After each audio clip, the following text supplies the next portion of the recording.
Okay, അപ്പം BGE 142-ലെ 4 blocks ഉണ്ട് നമുക്കറിയാവുന്ന. അതിൽ ഫസ്റ്റ് ബ്ലോക്കായ ഡ്രാമ ആൻഡ് ഇൻട്രൊഡക്ഷനാണ് നോക്കുന്നത്. അപ്പോൾ അതിൽ first unit drama and theatre. ഇതിൽ മെയിനായിട്ടുള്ളത് ഗ്രീക്ക് തിയേറ്ററിനെ കുറിച്ചാണ്. അതിൻ്റെ ഒറിജിനും ഡെവലപ്മെൻറ്റും ഫീച്ചേഴ്സൊക്കെയാണ് ഇതിൽ മെയിനായിട്ടുള്ളത്. അപ്പം നമുക്കറിയാം ഇത് ഒരു റിലീജിയസ് ബേസ്ഡ് ആയിട്ടാണ് ഒറിജിനേറ്റ് ചെയ്തത്. അതായത് ആരാധകർ ഹൈംസ് പാടുന്നത് മറ്റേ ജിത്തറാംസ് എന്നാണ് അറിയപ്പെട്ടിരുന്നത്. അങ്ങനെ ഗ്രൂപ്പായിട്ടുള്ളൊരു പെർഫോമൻസിൽ നിന്ന് ഒരാൾ ഗ്രാജുവലി മാറി നിന്ന് സെപ്പറേറ്റ് ആയിട്ട് പെർഫോം ചെയ്യുന്നുണ്ട്, അല്ലെങ്കിൽ ഇൻഡിവിജ്വലായിട്ട് ഒരാൾ വന്ന് സംസാരിക്കുന്നുണ്ട്. അങ്ങനെയാണ് ഈ ഡ്രാമാറ്റിക് ഫോമിൽ ഒരു ലീഡർ ഫോർമേഷൻ ഉണ്ടാവുന്നത്. അതായത് ആദ്യം കോറസായിട്ട് ഗ്രൂപ്പായിട്ട് അവരെ പ്രയേഴ്സും ഇതൊക്കെ പാടുന്നതായിരുന്നു. പിന്നീട് അതിൽ നിന്ന് മാറി ഒരാൾ സെപ്പറേറ്റ് ആയിട്ട് ഒരു സിംഗിൾ ഹീറോ പോലെ മാറുന്നു.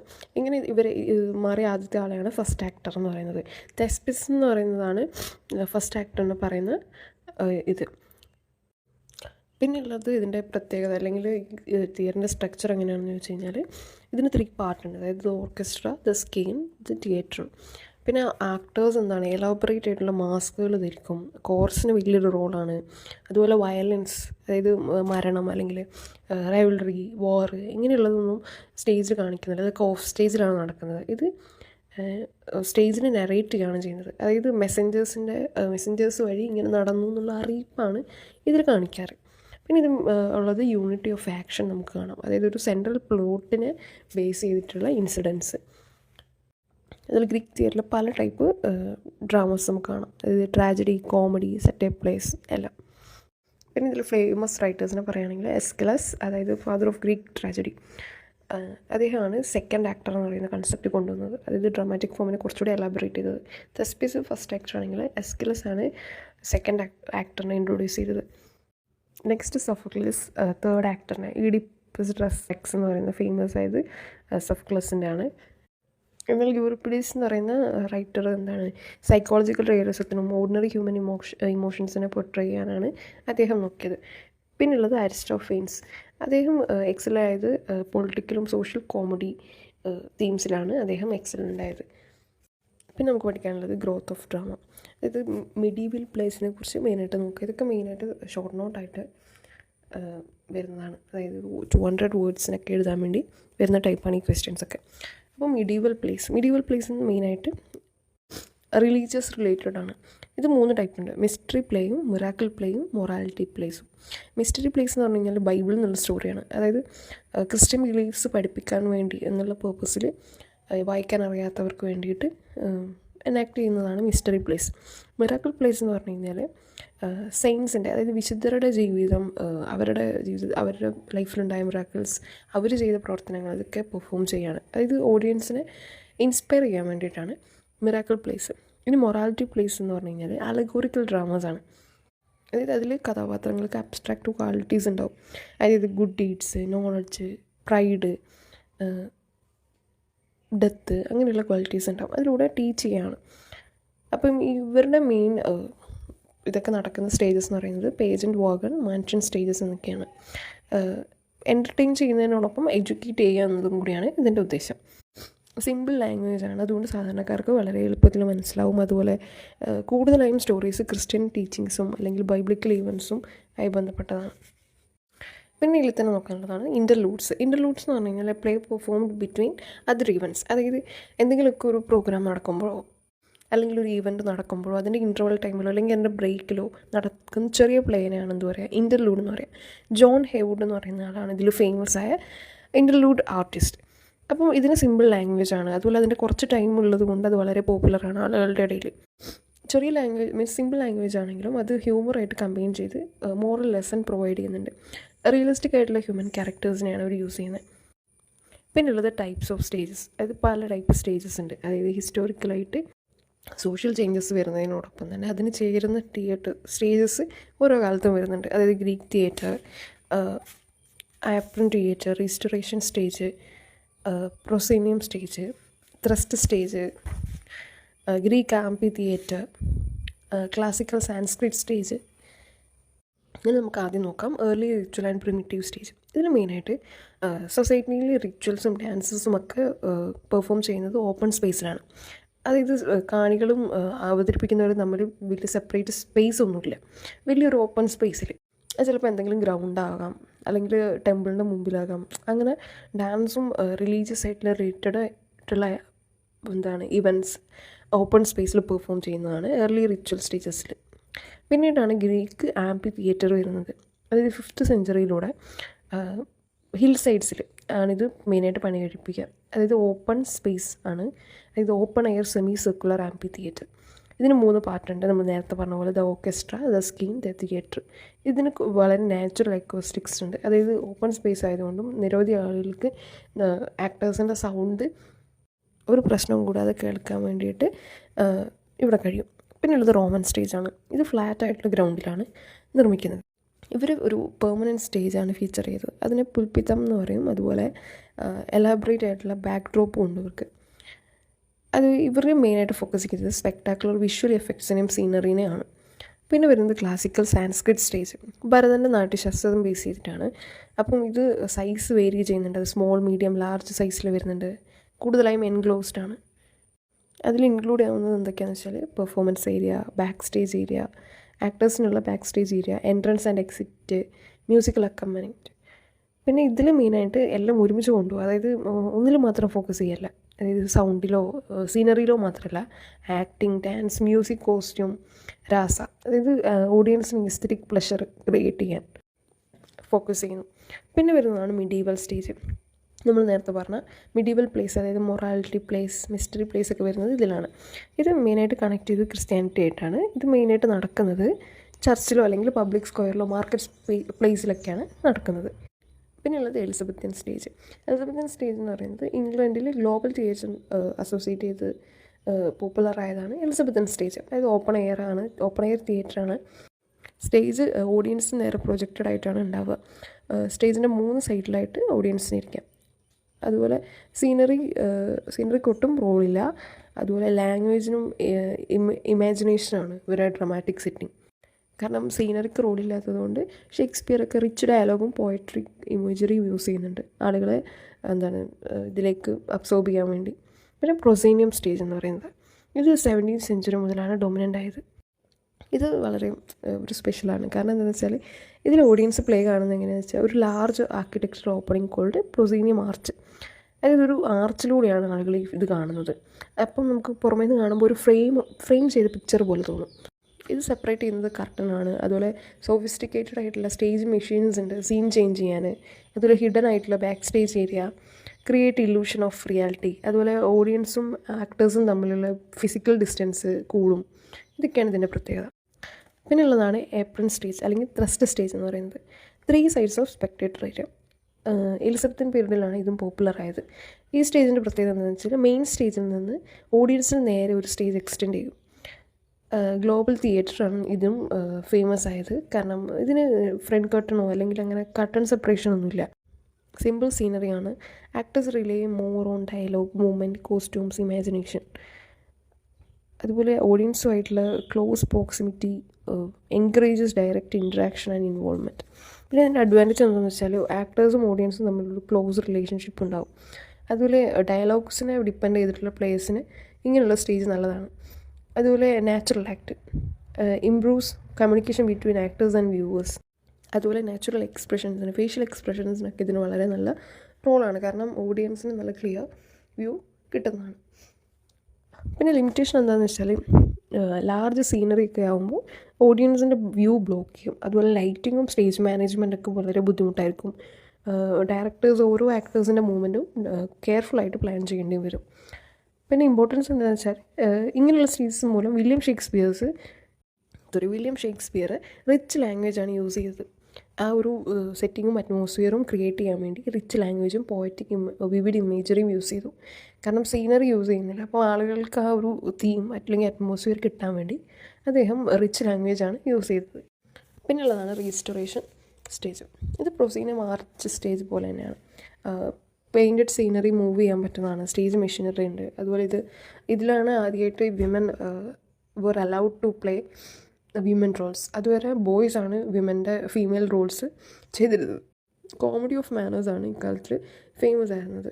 ഇത് ഇവരുടെ ഈ ഒരു തിയേറ്റർ കുറേ കൊമേഴ്ഷ്യൽ തിയേറ്ററിൻ്റെ പ്രൊഡക്ഷന് അല്ലെങ്കിൽ ഗ്രോത്തിന് എൻകറേജ് ചെയ്തു. അതുപോലെ മോഡേൺ സ്റ്റേജ് പ്രൊഡക്ഷൻസിന് ഇത് ഇൻഫ്ലുവൻസ് ചെയ്തു. ഇത് റീസ്റ്റോറേഷൻ പീരീഡിലാണ് ഇത് പോപ്പുലറായത്. പിന്നെയുള്ളത് ആസ്പെക്ട്സ് ഓഫ് ഡ്രാമ. ഇതിൽ മെയിനായിട്ടുള്ളത് ഡ്രാമാറ്റിക് സ്ട്രക്ചറാണ്. നമ്മൾ മുമ്പേ പഠിച്ചിട്ടുള്ള പ്ലോട്ടും അരിസ്റ്റോട്ടലിൻ്റെ പ്ലോട്ടിൻ്റെ ഡെഫിനേഷനൊക്കെ ഇതിൽ ഓർക്കണം. നമുക്കറിയാം ഡ്രാമാറ്റിക് സ്ട്രക്ചർ എന്ന് പറയുന്നത് systematic arrangements of events, characters, scenes, actions that shape the progress of the drama from beginning to end. നമുക്ക് പറയാം ഒരു ഡ്രാമേൻ്റെ ബാക്ക് ബോണാണ് ഡ്രാമാറ്റിക് സ്ട്രക്ചർ. അത് സിസ്റ്റമാറ്റിക് അറേഞ്ച്മെൻറ്റ്. നല്ലൊരു പ്ലോട്ട് ഉണ്ടെങ്കിലും ഡ്രാമാറ്റിക് സ്ട്രക്ചർ വീക്കനാണെങ്കിൽ പ്ലേ ഫെയിലാവും. അപ്പം അരിസ്റ്റോട്ടലിൻ്റെ തിയറി എന്താണെന്ന് വെച്ചാൽ, അരിസ്റ്റോട്ടലിൻ്റെ തിയറിയിൽ അതായത് പോയറ്റിക്സിൽ അദ്ദേഹം പറയുന്നത് പ്ലോട്ടാണ് ഡ്രാമേൻ്റെ സോള്.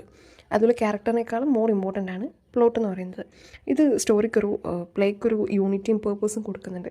അത് പ്ലേക്കൊരു ബിഗിനിങ് ഉണ്ടാവണം, മിഡിൽ ഉണ്ടാവണം, എൻഡ് ഉണ്ടാവണം എന്നൊക്കെയാണ് ഇദ്ദേഹം പറയുന്നത്. അതുപോലെ യൂണിറ്റി ഓഫ് ആക്ഷൻ, അതായത് ഒരു സെൻട്രൽ പ്ലോട്ടിൽ മാത്രം ഫോക്കസ് ചെയ്യുക, അല്ലാതെ അനാവശ്യമായ എപ്പിസോഡ്സ് കൊടുക്കാതെ ഒരു പ്ലോട്ടിൽ തന്നെ ഫോക്കസ് ചെയ്യുക. മോഡേൺ ക്രിറ്റിക്സ് ഡ്രാമാറ്റിക് സ്ട്രക്ചറിന് 5 മേജർ സ്റ്റേജസ് കൊടുക്കുന്നുണ്ട്. അതായത് എക്സ്പോസിഷൻ, അതായത് നെസസറി ഡീറ്റെയിൽസ്, അതായത് മെയിനായിട്ട് അതായത് കളി മീൻസ് പ്ലേ തുടങ്ങുന്നതിന് മുമ്പ് അറിഞ്ഞിരിക്കേണ്ട നെസസറി ആയിട്ടുള്ള ഡീറ്റെയിൽസിനെ കുറിച്ച് ഇൻട്രൊഡക്ഷൻ കൊടുക്കുന്നു. പിന്നെയുള്ളത് റൈസിങ് ആക്ഷൻ, അതായത് ഇനി വരാൻ നടക്കാൻ പോകുന്ന ഈവൻസിനെ കുറിച്ചും ആ ഒരു ടെൻഷൻ ബിൽഡ് ചെയ്യാനും കോൺഫ്ലിക്റ്റ് ഡെവലപ്പ് ചെയ്യുന്നതും റൈസിങ് ആക്ഷനിലാണ്. പിന്നെയുള്ളത് ക്ലൈമാക്സ്, അതായത് മെയിൻ ക്യാരക്ടറിൻ്റെ ഫേറ്റ് ഓഫൻ ഡിറ്റർമൈൻ ചെയ്യുന്ന അല്ലെങ്കിൽ സ്റ്റോറിൻ്റെ ടേണിംഗ് പോയിൻ്റായ ക്ലൈമാക്സ്. അതിനുശേഷമാണ് ഫാളിങ് ആക്ഷൻ, അതായത് ക്ലൈമാക്സിൻ്റെ അല്ലെങ്കിൽ കോൺഫ്ലിക്റ്റിൻ്റെ കോൺസിക്വൻസസ്. പിന്നുള്ളത് റെസൊല്യൂഷൻ, അതായത് ഫൈനൽ സ്റ്റേജ്. കോമഡീസിനാണെങ്കിൽ റീകൺസിലേഷനും ഹാപ്പിനെസ് ഒക്കെ ആയിരിക്കും മെയിനായിട്ട് ക്ലൈമാക്സ് റെസൊല്യൂഷനിൽ ഉണ്ടാവുക, അതായത് ഹാപ്പി എൻഡിങ്സ് ആയിരിക്കും. എന്നാൽ ട്രാജഡീസിൽ കൂടുതലായിട്ടും ഏതെങ്കിലും ഒരു ക്യാരക്ടറിൻ്റെ സഫറിങ്ങോ അല്ലെങ്കിൽ പണിഷ്മെൻറ്റോ ഡെത്തോ മോറൽ റിയലൈസേഷനൊക്കെ ആയിരിക്കും. ക്ലാസിക്കൽ സാൻസ്ക്രിറ്റ് ഡ്രാമയിൽ നോക്കുകയാണെങ്കിൽ ഡ്രാമാറ്റിക് സ്ട്രക്ചർ വരുന്നത് സ്റ്റാർട്ട് ചെയ്യുന്നത് നന്ദിയിലാണ്, അതായത് ഒരു ഇൻവൊക്കേഷൻ, അതായത് ബ്ലെസ്സിങ്സ് സ്വീകരിച്ചുകൊണ്ട്. പിന്നെ പ്രസ്താവന, അതായത് സൂത്രധാരി പ്ലേനെ ഇൻട്രൊഡ്യൂസ് ചെയ്യുന്നു. പിന്നെ ഓരോ ആക്ടായിട്ട്, അതായത് മെയിനായിട്ട് 5 to 10 ആക്ട്സിലാണ് ആക്ഷൻസ് മെയിൻ സംഭവങ്ങൾ നടക്കുന്നത്. ട്രാജിക് എൻഡിങ്സ് ഇവർ ഒഴിവാക്കും. ഇത് മെയിനായിട്ട് ഡിസൈൻ ചെയ്തത് രാസ അല്ലെങ്കിൽ ഒരു എസ്തെറ്റിക് പ്ലഷർ കിട്ടാൻ വേണ്ടിയിട്ടാണ് ഇത് ക്രിയേറ്റ് ചെയ്തത്. അപ്പം ഇത് ലീഡ് ചെയ്യുന്നത് ഹാപ്പി എൻഡിങ്സിലായിരിക്കും. പിന്നുള്ളത് ഡ്രാമാറ്റിക് സ്ട്രക്ചറിലൊരു മെയിൻ എലമെൻ്റാണ് കോൺഫ്ലിക്റ്റ്. അതായത് എപ്പോഴും എന്തെങ്കിലുമായിട്ടൊരു കോൺഫ്ലിക്റ്റ് ഉണ്ടാവും. അതാണ് ഡ്രാമാറ്റിക് സ്ട്രക്ചറിൻ്റെ ഡ്രൈവിംഗ് ഫോഴ്സ് എന്ന് പറയുന്നത്. അതായത് എക്സ്പോസിഷൻ റെസൊല്യൂഷനിലേക്ക് എത്തിക്കുന്നത് കോൺഫ്ലിക്റ്റാണ്. അതായത് ഒന്നെങ്കിൽ 2 കഥാപാത്രങ്ങൾ തമ്മിലുള്ള കോൺഫ്ലിക്റ്റ്, അല്ലെങ്കിൽ 2 ഐഡിയകൾ തമ്മിലുള്ള കോൺഫ്ലിക്റ്റ്, അല്ലെങ്കിൽ ഇന്നർ തോട്ട്സുമായിട്ടുള്ള കോൺഫ്ലിക്റ്റ്. ഇങ്ങനെ കോൺഫ്ലിക്റ്റ് ഇല്ലാണ്ട് ഒരു ഡ്രാമാറ്റിക് മൂവ്മെൻറ്റ് പ്ലേസിലുണ്ടാവില്ല. പിന്നുള്ളതാണ് ക്യാരക്ടർ ഡെവലപ്മെൻറ്റ്. ക്യാരക്ടർ ഡെവലപ്മെൻറ്റ് എന്ന് പറയുന്നത് ഡ്രാമാറ്റിക് സ്ട്രക്ചറിന് ഒരു ഫ്രെയിം വർക്ക് കൊടുക്കുന്നത് ക്യാരക്ടർ ഡെവലപ്മെൻറ്റാണ്. ക്യാരക്ടേഴ്സിനെ ഇൻട്രൊഡ്യൂസ് ചെയ്യുന്നത് എക്സ്പോസിഷനിലാണ്. റൈസിങ് ആക്ഷനിലൂടെ അവർ ടെസ്റ്റ് ചെയ്യപ്പെടുന്നു. ക്ലൈമാക്സിലൂടെ ട്രാൻസ്ഫോം ചെയ്ത് ഫൈനലി റിവീൽ നടക്കുന്നത് റെസൊല്യൂഷനിലാണ്. അപ്പോൾ ഇത് ഡീറ്റെയിൽ ആയിട്ട് ക്യാരക്ടറിനെ കുറിച്ച് അറിയാനും അവരുടെ മോട്ടിവേഷനും സ്ട്രെങ്ത്തും ഇമോഷണൽ ഗ്രോത്തൊക്കെ ഓഡിയൻസിന് മനസ്സിലാവാൻ ഹെൽപ്പ് ചെയ്യും. പിന്നെ ഇതിൻ്റെ ഇമ്പോർട്ടൻസ് എന്താണെന്ന് വെച്ചാൽ ഡ്രാമാറ്റിക് സ്ട്രക്ചർ പ്ലേക്ക് ഒരു യൂണിറ്റി പ്രൊവൈഡ് ചെയ്യും. അതുപോലെ സസ്പെൻസും ക്യൂരിയോസിറ്റിയും ക്രിയേറ്റ് ചെയ്യും. അതുപോലെ ക്യാരക്ടേഴ്സിനെ നാച്ചുറലായി ഡെവലപ്പ് ചെയ്യും. അതായത് ആക്ഷനിലും കോൺഫ്ലിക്റ്റിലൂടെയും അവരെ ഡെവലപ്പ് ചെയ്യും. പിന്നെ ക്യാരക്ടറിൻ്റെ അല്ലെങ്കിൽ പ്ലേൻ്റെ എക്സ്പ്രഷൻസ് സ്ട്രെങ്തൻ ചെയ്യും. അതുപോലെ ഇവൻറ്റ്സിനെ മീനിങ് ഫുൾ ഓർഡറായിട്ട് അറേഞ്ച് ചെയ്യും. അതിലൂടെ ഓഡിയൻസിന് ഇമോഷണൽ സാറ്റിസ്ഫാക്ഷൻ കിട്ടും. നമുക്ക് മോഡേൺ ഡ്രാമയിൽ നോക്കുകയാണെങ്കിൽ Henrik Ibsen, Bertolt Brecht, Samuel Beckett ഇങ്ങനെയുള്ളവരൊക്കെ ഈ ക്രോണോളജി, ഡയലോഗ്, ഡ്രാമാറ്റിക് ആക്ഷൻ എന്നിവ എക്സ്പെരിമെൻ്റ് ചെയ്തിട്ടുണ്ട്. ചിലതിന് ഓപ്പൺ എൻഡിങ്സ് ആണ്, ചിലത് ഫ്ലാഷ് കാർഡ്സ് യൂസ് ചെയ്യും, സിംബോളിക് ആക്ഷൻസ് യൂസ് ചെയ്യും, അല്ലെങ്കിൽ അൺകൺവെൻഷണൽ സ്ട്രക്ചർ യൂസ് ചെയ്യും. ഇതൊക്കെയാണ് ഇന്നത്തെ കാലത്തേക്ക് വരുമ്പോഴുള്ള മാറ്റങ്ങൾ. പിന്നെ ഇത് നോക്കാനുള്ളത് പ്ലോട്ടിനെ കുറിച്ചാണ്. നമുക്കറിയാം അരിസ്റ്റോട്ടലിൻ്റെ കാഴ്ചപ്പാടിൽ പ്ലോട്ട് എന്ന് പറയുന്നതാണ് ഇമ്പോർട്ടൻറ്റ്. അതിനൊരു ബിഗിനിങ് ഉണ്ടാവണം, മിഡിൽ ഉണ്ടാവണം, എൻഡ് ഉണ്ടാവണം. അതുപോലെ യൂണിറ്റി ഓഫ് ആക്ഷൻ ഉണ്ടാവണം. അതിൽ റിവേഴ്സൽ ഓഫ് ഫോർച്യൂൺ ഉണ്ടാവണം, കഥാർസിസ് ഉണ്ടാവണം, റെക്കഗ്നീഷൻ ഉണ്ടാവണം. പിന്നെ അതിൻ്റെ ടൈപ്സ് സിമ്പിളായിരിക്കും, കോംപ്ലക്സും ആയിരിക്കും. ഇങ്ങനെ 2 ടൈപ്സാണുള്ളത്. പിന്നെ ഓപ്പൺ എൻഡഡ് ഉണ്ട്, സർക്കുലർ ഉണ്ട്, നോൺ ലീനിയർ പ്ലോട്ട്സും ഉണ്ട്. സിമ്പിൾ എന്ന് പറഞ്ഞു കഴിഞ്ഞാൽ ഒരു പ്ലോട്ടിനെ കേന്ദ്രീകരിച്ച് മാത്രം നടക്കുന്നത്. കോംപ്ലക്സ് എന്ന് പറയുമ്പം അൺഎക്സ്പെക്റ്റഡ് ട്വിസ്റ്റും ഇൻസിഡൻസും ഉണ്ടാവും. പിന്നെ വരുന്നതാണ് ക്യാരക്ടർ. അരിസ്റ്റോട്ടലിനെ സംബന്ധിച്ചുള്ള സെക്കൻഡ് എലമെൻ്റാണ്. പ്ലോട്ടിന് ശേഷമുള്ള എലമെൻ്റാണ് ക്യാരക്ടർ. ഇത് പറയുകയാണെങ്കിൽ ഇതിൽ മെയിനായിട്ട് ഒരു ഹീറോ ഉണ്ടാവും. ഹീറോൻ്റെ ഒപ്പോണൻറ്റ് പിന്നെ മൈനർ ക്യാരക്ടേഴ്സ് ഡൈനാമിക് ആയിരിക്കും അല്ലെങ്കിൽ സ്റ്റാറ്റിക് ആയിരിക്കും. അതായത് ത്രൂ ഔട്ട് ദി പ്ലേയിൽ മാറിക്കൊണ്ടിരിക്കുന്ന ക്യാരക്ടേഴ്സ്, ചേഞ്ചസ് വരുന്നതിന് ഡൈനാമിക് എന്നും അല്ലെങ്കിൽ റിമെയിൻസ് അൺചേഞ്ച്ഡ്, അതിന് സ്റ്റാറ്റിക് എന്ന് പറയാം. പിന്നെ റൗണ്ട് ആൻഡ് കോംപ്ലക്സ് ക്യാരക്ടേഴ്സ് ഉണ്ട്. Round and flat characters. Round characters എന്ന് പറഞ്ഞു കഴിഞ്ഞാൽ കോംപ്ലക്സ് ആണ്, അതായത് ഫുള്ളി ഡെവലപ്ഡ് ആയ ക്യാരക്ടേഴ്സിനാണ് റൗണ്ട് ക്യാരക്ടേഴ്സ്. എന്നാൽ ഫ്ലാറ്റ് എന്ന് പറയുന്നത് ഒരു സിംഗിൾ ട്രേറ്റിനെ ബേസ് ചെയ്തിട്ടുള്ളതാണ്. ഇത് നമ്മൾ ഓൾറെഡി എനിക്ക് തോന്നുന്നത് ഒരു ബ്ലോക്കിൽ നമ്മൾ ഡിസ്കസ് ചെയ്തിട്ടുണ്ട് ഇതിനെപ്പറ്റി ഡീറ്റെയിൽ ആയിട്ട്. നെക്സ്റ്റ് ആണ് 3 യൂണിറ്റീസ്. അരിസ്റ്റോട്ടലിൻ്റെ 3 യൂണിറ്റീസ് ആണ്. അതായത് യൂണിറ്റി ഓഫ് ആക്ഷൻ, അതായത് ഒരു സെൻട്രൽ പ്ലോട്ടിനെ ഡിപ്പെൻഡ് ചെയ്ത് സ്റ്റോറി റിവോൾവ് ചെയ്യുന്നതിനാണ് യൂണിറ്റി ഓഫ് ആക്ഷൻ എന്ന് പറയുന്നത്. നെക്സ്റ്റ് യൂണിറ്റി ഓഫ് ടൈം, അതായത് പ്ലേയിലെ ഈവൻറ്റ്സ് നടക്കുന്നത് ഒരു ദിവസത്തിൽ തന്നെ 24 മണിക്കൂറിനുള്ളിലായിരിക്കണം. ഇതെന്തിനാണെന്ന് വെച്ചാൽ സ്റ്റോറി കുറച്ചുകൂടി റിയലിസ്റ്റിക് ആവാനും അതുപോലെ ലോങ് ഗ്യാപ്സ് അവോയ്ഡ് ചെയ്യാനും വേണ്ടിയിട്ടാണ്. പിന്നെ യൂണിറ്റി ഓഫ് പ്ലേസ്, അതായത് ഒരു ലൊക്കേഷൻ തന്നെ ഫോക്കസ് ചെയ്തിട്ടുള്ള പ്ലേ. അതായത് ഫ്രീക്വൻ്റ് ആയിട്ട് ലൊക്കേഷൻ ചേഞ്ച് ചെയ്യുമ്പോൾ ഡ്രാമാറ്റിക് ക്രെഡിബിലിറ്റി അവോയ്ഡ് ചെയ്യും. അപ്പോൾ ഇതാണ് 3 യൂണിറ്റീസ്. ഇത് സ്റ്റോറീൻ്റെ ക്ലാരിറ്റി, കോൺസെൻട്രേഷൻ, ഡ്രമാറ്റിക് കൊഹറൻസ് ഒക്കെ മെയിൻറ്റെയിൻ ചെയ്യാൻ ഹെൽപ്പ് ചെയ്യും. എന്നാൽ ഷേക്സ്പിയറും ക്ലാസിക് സാൻസ്ക്രിറ്റ് തിയേറ്ററൊക്കെ ഈ യൂണിറ്റി ഓഫ് ആക്ഷൻ മാത്രം ഫോക്കസ് ചെയ്ത് ബാക്കിയെല്ലാം ഇഗ്നോർ ചെയ്യുന്നുണ്ട്. കാരണം പല ലൊക്കേഷൻസിലൂടെ പല ടൈം പീരീഡിലുള്ള കാര്യങ്ങൾ പറഞ്ഞുകൊണ്ട് ഇവർ ഈ ഒരു തിയറി ക്രിട്ടിസൈസ് ചെയ്യുന്നുണ്ട് അല്ലെങ്കിൽ ഇഗ്നോർ ചെയ്യുന്നുണ്ട്. പിന്നെ ഉള്ളതാണ് ഡ്രമാറ്റിക് ടെക്സ്ചർ. അതെന്ന് പറഞ്ഞാൽ overall artistic fabric of the play, dialogue, characterisation, plot, conflict, stage direction, gestures, settings, music lightings, costume, symbolism, audience response. അതായത് ഇത് ഇൻക്ലൂഡ് ചെയ്യുന്നതെന്ന് പറഞ്ഞു കഴിഞ്ഞാൽ റിട്ടൺ സ്ക്രിപ്റ്റിനെയും അതുപോലെ റിയലൈസേഷൻ ഓൺ സ്റ്റേജും, ഇത് രണ്ടും കൂടിയാണ് ഇത് ഇൻക്ലൂഡ് ചെയ്യുന്നത്. ഡയലോഗ്സ് ഇമ്പോർട്ടൻ്റ് ആണ്, ഡ്രമാറ്റിക് കോൺഫ്ലിക്റ്റ്, അതുപോലെ സ്റ്റേജ് ക്രാഫ്റ്റ്, അതുപോലെ തിയേറ്ററിക്കൽ ഡിവൈസസ്, ഇതൊക്കെ ഇതിൽ ഇമ്പോർട്ടൻ്റ് ആണ്. പിന്നെ ഇമ്പോർട്ടൻ്റ് ആയതാണ് ഡ്രമാറ്റിക് ഐറണി. ഡ്രമാറ്റിക് ഐറണി എന്ന് പറഞ്ഞു കഴിഞ്ഞാൽ audience know something important that one or more character in the play don't know. അതായത് ഓഡിയൻസിന് ഓൾറെഡി കാര്യം അറിയാം, പക്ഷേ അതിലെ ക്യാരക്ടേഴ്സിന് അറിയില്ല. അങ്ങനെയുള്ളതാണ് ഡ്രമാറ്റിക് ഐറണി. നമുക്ക് ഈഡിപ്പസ് റെക്സിൽ നമുക്കറിയാമെങ്കിൽ ഓഡിയൻസിന് ഓൾറെഡി അറിയാം അദ്ദേഹം കൊന്നത് ഫാദറിനെയാണെന്നും അതുപോലെ കല്യാണം കഴിച്ചത് മദറിനെയാണെന്നും, പക്ഷെ എന്നാൽ ക്യാരക്ടറിനത് അറിയുന്നില്ല. ഇത് ഇമോഷണൽ ഇൻറ്റൻസിറ്റി ക്രിയേറ്റ് ചെയ്യും. പിന്നുള്ളത് ആക്ട് ആൻഡ് സീനാണ്. ആക്ട് എന്ന് പറഞ്ഞാൽ events of in the play. ഇത് 3 ആക്ട്സ് എന്ന് പറയാം. ഫസ്റ്റ് ആക്ടിൽ ഇൻട്രൊഡക്ഷൻ, സെക്കൻഡ് ആക്ടിൽ ഡെവലപ്മെൻറ്റ് ഓഫ് കോൺഫ്ലിക്റ്റ്, തേർഡിൽ ക്ലൈമാക്സ് ആൻഡ് റെസൊല്യൂഷൻ. സീൻസ് എന്ന് പറയുന്നത് സബ് ആക്ടിനെയാണ് സീൻ എന്ന് പറയുന്നത്. ഇത് രണ്ടും പ്ലേക്ക് ഓർഡറും ക്ലാരിറ്റിയും കൊടുക്കുന്നു, അതുപോലെ സസ്പെൻസ് മെയിൻറ്റെയിൻ ചെയ്യുന്നു, സ്മൂത്ത് ട്രാൻസിഷൻ അലോ ചെയ്യുന്നു, അതുപോലെ ഓഡിയൻസിനെ ഈവൻസിൻ്റെ പ്രോഗ്രഷൻ മനസ്സിലാക്കാൻ ഹെൽപ്പ് ചെയ്യുന്നു, അതുപോലെ ആക്ടേഴ്സിനെ കുറച്ചുകൂടി ഡീറ്റെയിൽഡ് ആയിട്ടൊരു വിഷൻ കിട്ടുന്നു. പിന്നെ തേർഡിൽ ഡിഫറെൻറ്റ് ടൈപ്സ് ഓഫ് ഡ്രാമയാണ്. അതായത് ട്രാജഡി, അതിലൊരു ട്രാജിക് ഹീറോ ഉണ്ടാവും, അതേപോലെ ഒരു ട്രാജിക്കൽ ഫ്ലോ ഉണ്ടാവും. പിന്നെന്താണ് മെയിനായിട്ട് themes fate, pride, guilt, moral conflict. പിന്നെ ഇമ്പോർട്ടൻ്റ് ആയിട്ടുള്ളത് കൂടാതെ അതിൻ്റെ ഒപ്പം ടൈപ്സ് ഓഫ് ട്രാജഡി നോക്കുക. പിന്നെ ഉള്ളത് കോമഡി, അതിൽ ഫാഴ്സ് ഇമ്പോർട്ടൻ്റ് ആണ്. അതായത് എക്സാജറേറ്റ് ചെയ്തിട്ടുള്ളതാണ് ഫാഴ്സ് എന്ന് പറയുന്നത്. അതുപോലെ കോമഡി ഓഫ് മാനേഴ്സ്, അതായത് അപ്പർ ക്ലാസ് സൊസൈറ്റീനെ അല്ലെങ്കിൽ അപ്പർ ക്ലാസ് പീപ്പിളിനെ സറ്റാറൈസ് ചെയ്യാൻ വേണ്ടി യൂസ് ചെയ്യുന്നതാണ് comedy of manners. Love, marriage അല്ലെങ്കിൽ റിലേഷൻഷിപ്സ് ആണ് ഇതിലെ മേജർ തീം. പിന്നെ ട്രാജിക് കോമഡി, പ്ലോട്ടസ് എന്ന് പറയുന്ന ആളാണ് ഇതിൻ്റെ വേർഡ് ആദ്യമായിട്ട് യൂസ് ചെയ്യുന്നത്. ഇത് കോമിക് എലമെൻസും സീരിയസ് എലമെൻസും കമ്പൈൻ ചെയ്യുന്നത്, അതിൻ്റെ ഒരു കോമ്പിനേഷനാണ് ട്രാജിക് കോമഡി. പിന്നെ ഉള്ളതാണ് ഹിസ്റ്ററി പ്ലേസ്, അതായത് ബേസ്ഡ് ഓൺ ഹിസ്റ്റോറിക്കൽ ഇവൻറ്റ്സ് അല്ലെങ്കിൽ വാറിനെ പറ്റിയോ റൂളേഴ്സിനെ കുറിച്ചിട്ടോ ബേസ് ചെയ്തിട്ടുള്ള പ്ലേസ് ആണ് ഹിസ്റ്റോറിക്കൽ പ്ലേസ്. പക്ഷേ ഇതിന് ഡ്രാമാറ്റിക് എഫക്റ്റ് കിട്ടാൻ വേണ്ടി ഫിക്ഷണൽ എലമെൻറ്റ്സും ആഡ് ചെയ്യും. ഇതിൽ മെയിനായിട്ട് തീംസ് എന്ന് പറയുന്നത് patriotism, national identity, heroism, betrayal എന്നൊക്കെയാണ്. ഇത് എലിസബത്തിന് ഏജിലാണ് പോപ്പുലറായത്. ഇത് കൾച്ചറൽ ഹെറിറ്റേജ് പ്രിസർവ് ചെയ്യുന്നുണ്ട്, അതുപോലെ പാട്രിയോട്ടിസം എൻകറേജ് ചെയ്യും, അതുപോലെ പാസ്റ്റിലുള്ള ഹിസ്റ്ററിയിൽ നടന്നിട്ടുള്ള സക്സസിനെ കുറിച്ചും ഫെയിലിയേഴ്സിനെ കുറിച്ചും ഒരു അണ്ടർസ്റ്റാൻഡിങ് കൊടുക്കും. പിന്നെ റിയലിസ്റ്റിക് ഡ്രാമ, ലേറ്റ് 19th സെഞ്ച്വറിയിലാണ് ഇത് എമേർജ് ചെയ്തത്. പേരിൽ തന്നെയുണ്ട്, ഓർഡിനറി മിഡിൽ ക്ലാസ് ആയിട്ടുള്ള വർക്കിംഗ് ക്ലാസ് ക്യാരക്ടേഴ്സാണുള്ളത്, based on real life situations ആണ്.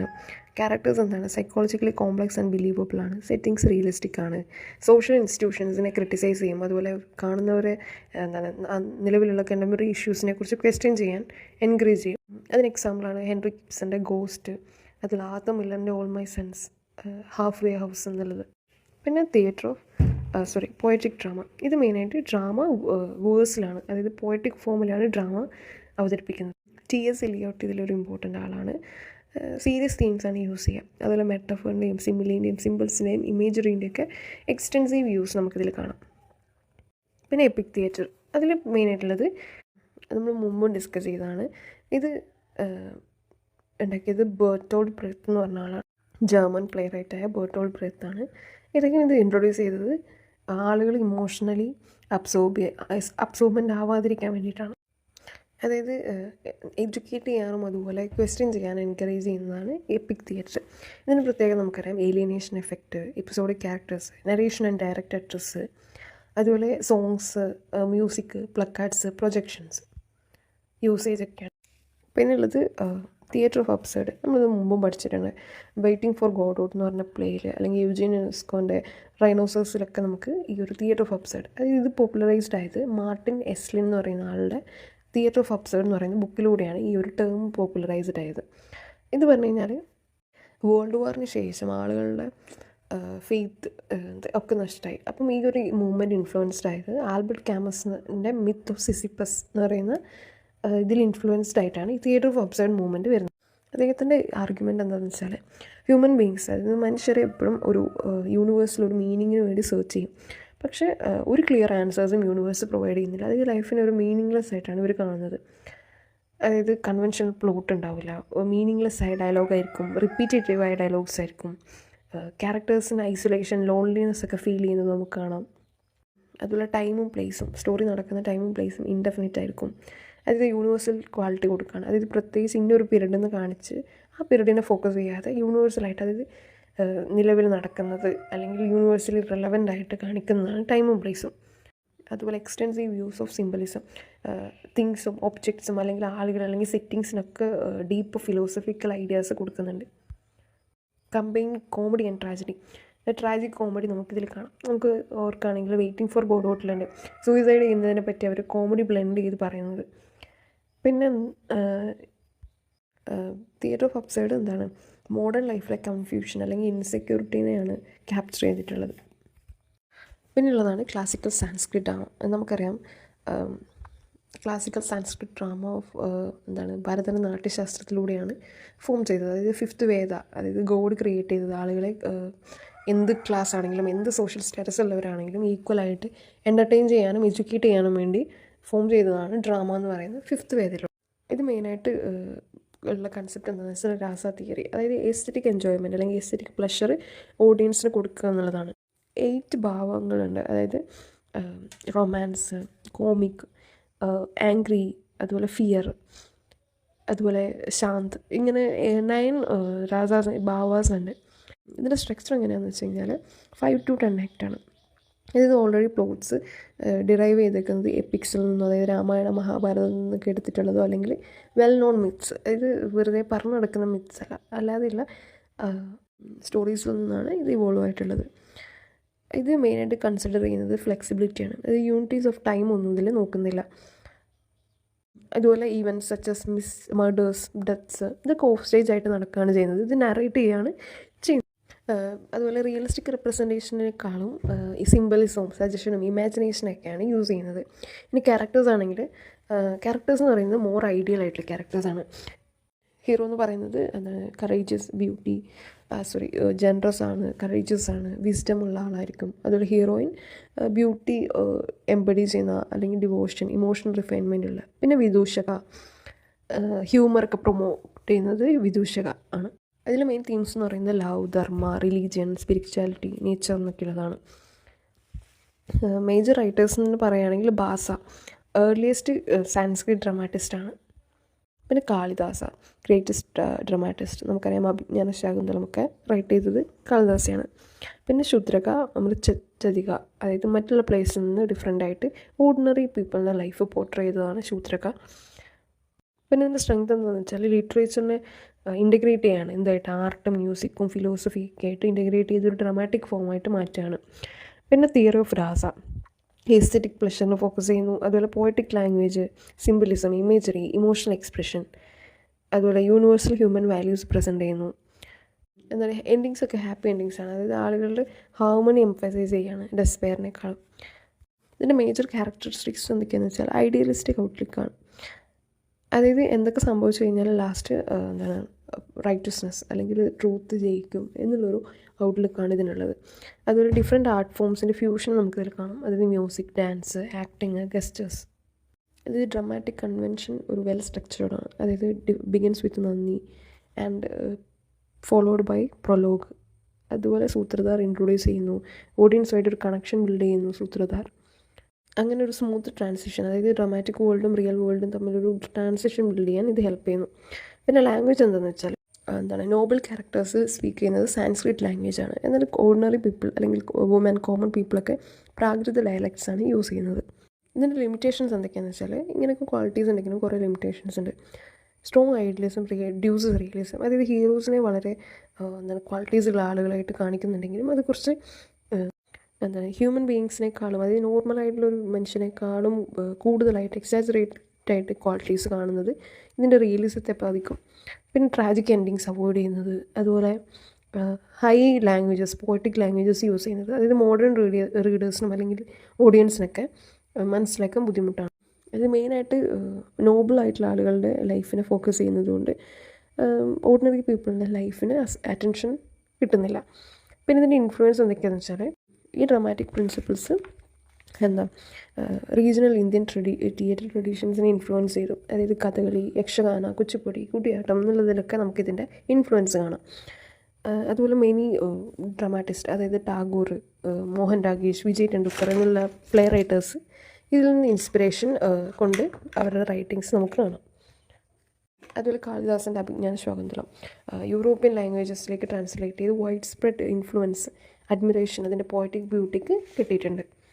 പിന്നുള്ളതാണ് modern drama. Unit 4 modern drama. ഇത് എമർജൻസ് ചെയ്തത് ഇൻഡസ്ട്രിയൽ റെവല്യൂഷനിലും അർബനൈസേഷനിലും സയൻറ്റിഫിക് ഡിസ്കവറിയിലും വേൾഡ് വാറിലൂടെയൊക്കെയാണ്. ഹ്യൂമൻ ലൈഫ് ചേഞ്ചായി, അങ്ങനെയാണ് മോഡേൺ ഡ്രാമ എമർജൻസ് ആവുന്നത്. അപ്പോൾ ഈ മാറ്റങ്ങൾക്ക് ശേഷം people began questioning traditional belief, social customs. അതായത് ലിറ്ററേച്ചർ ഐഡിയലിസത്തിൽ നിന്ന് റിയലിസത്തിലേക്ക് ഷിഫ്റ്റായി.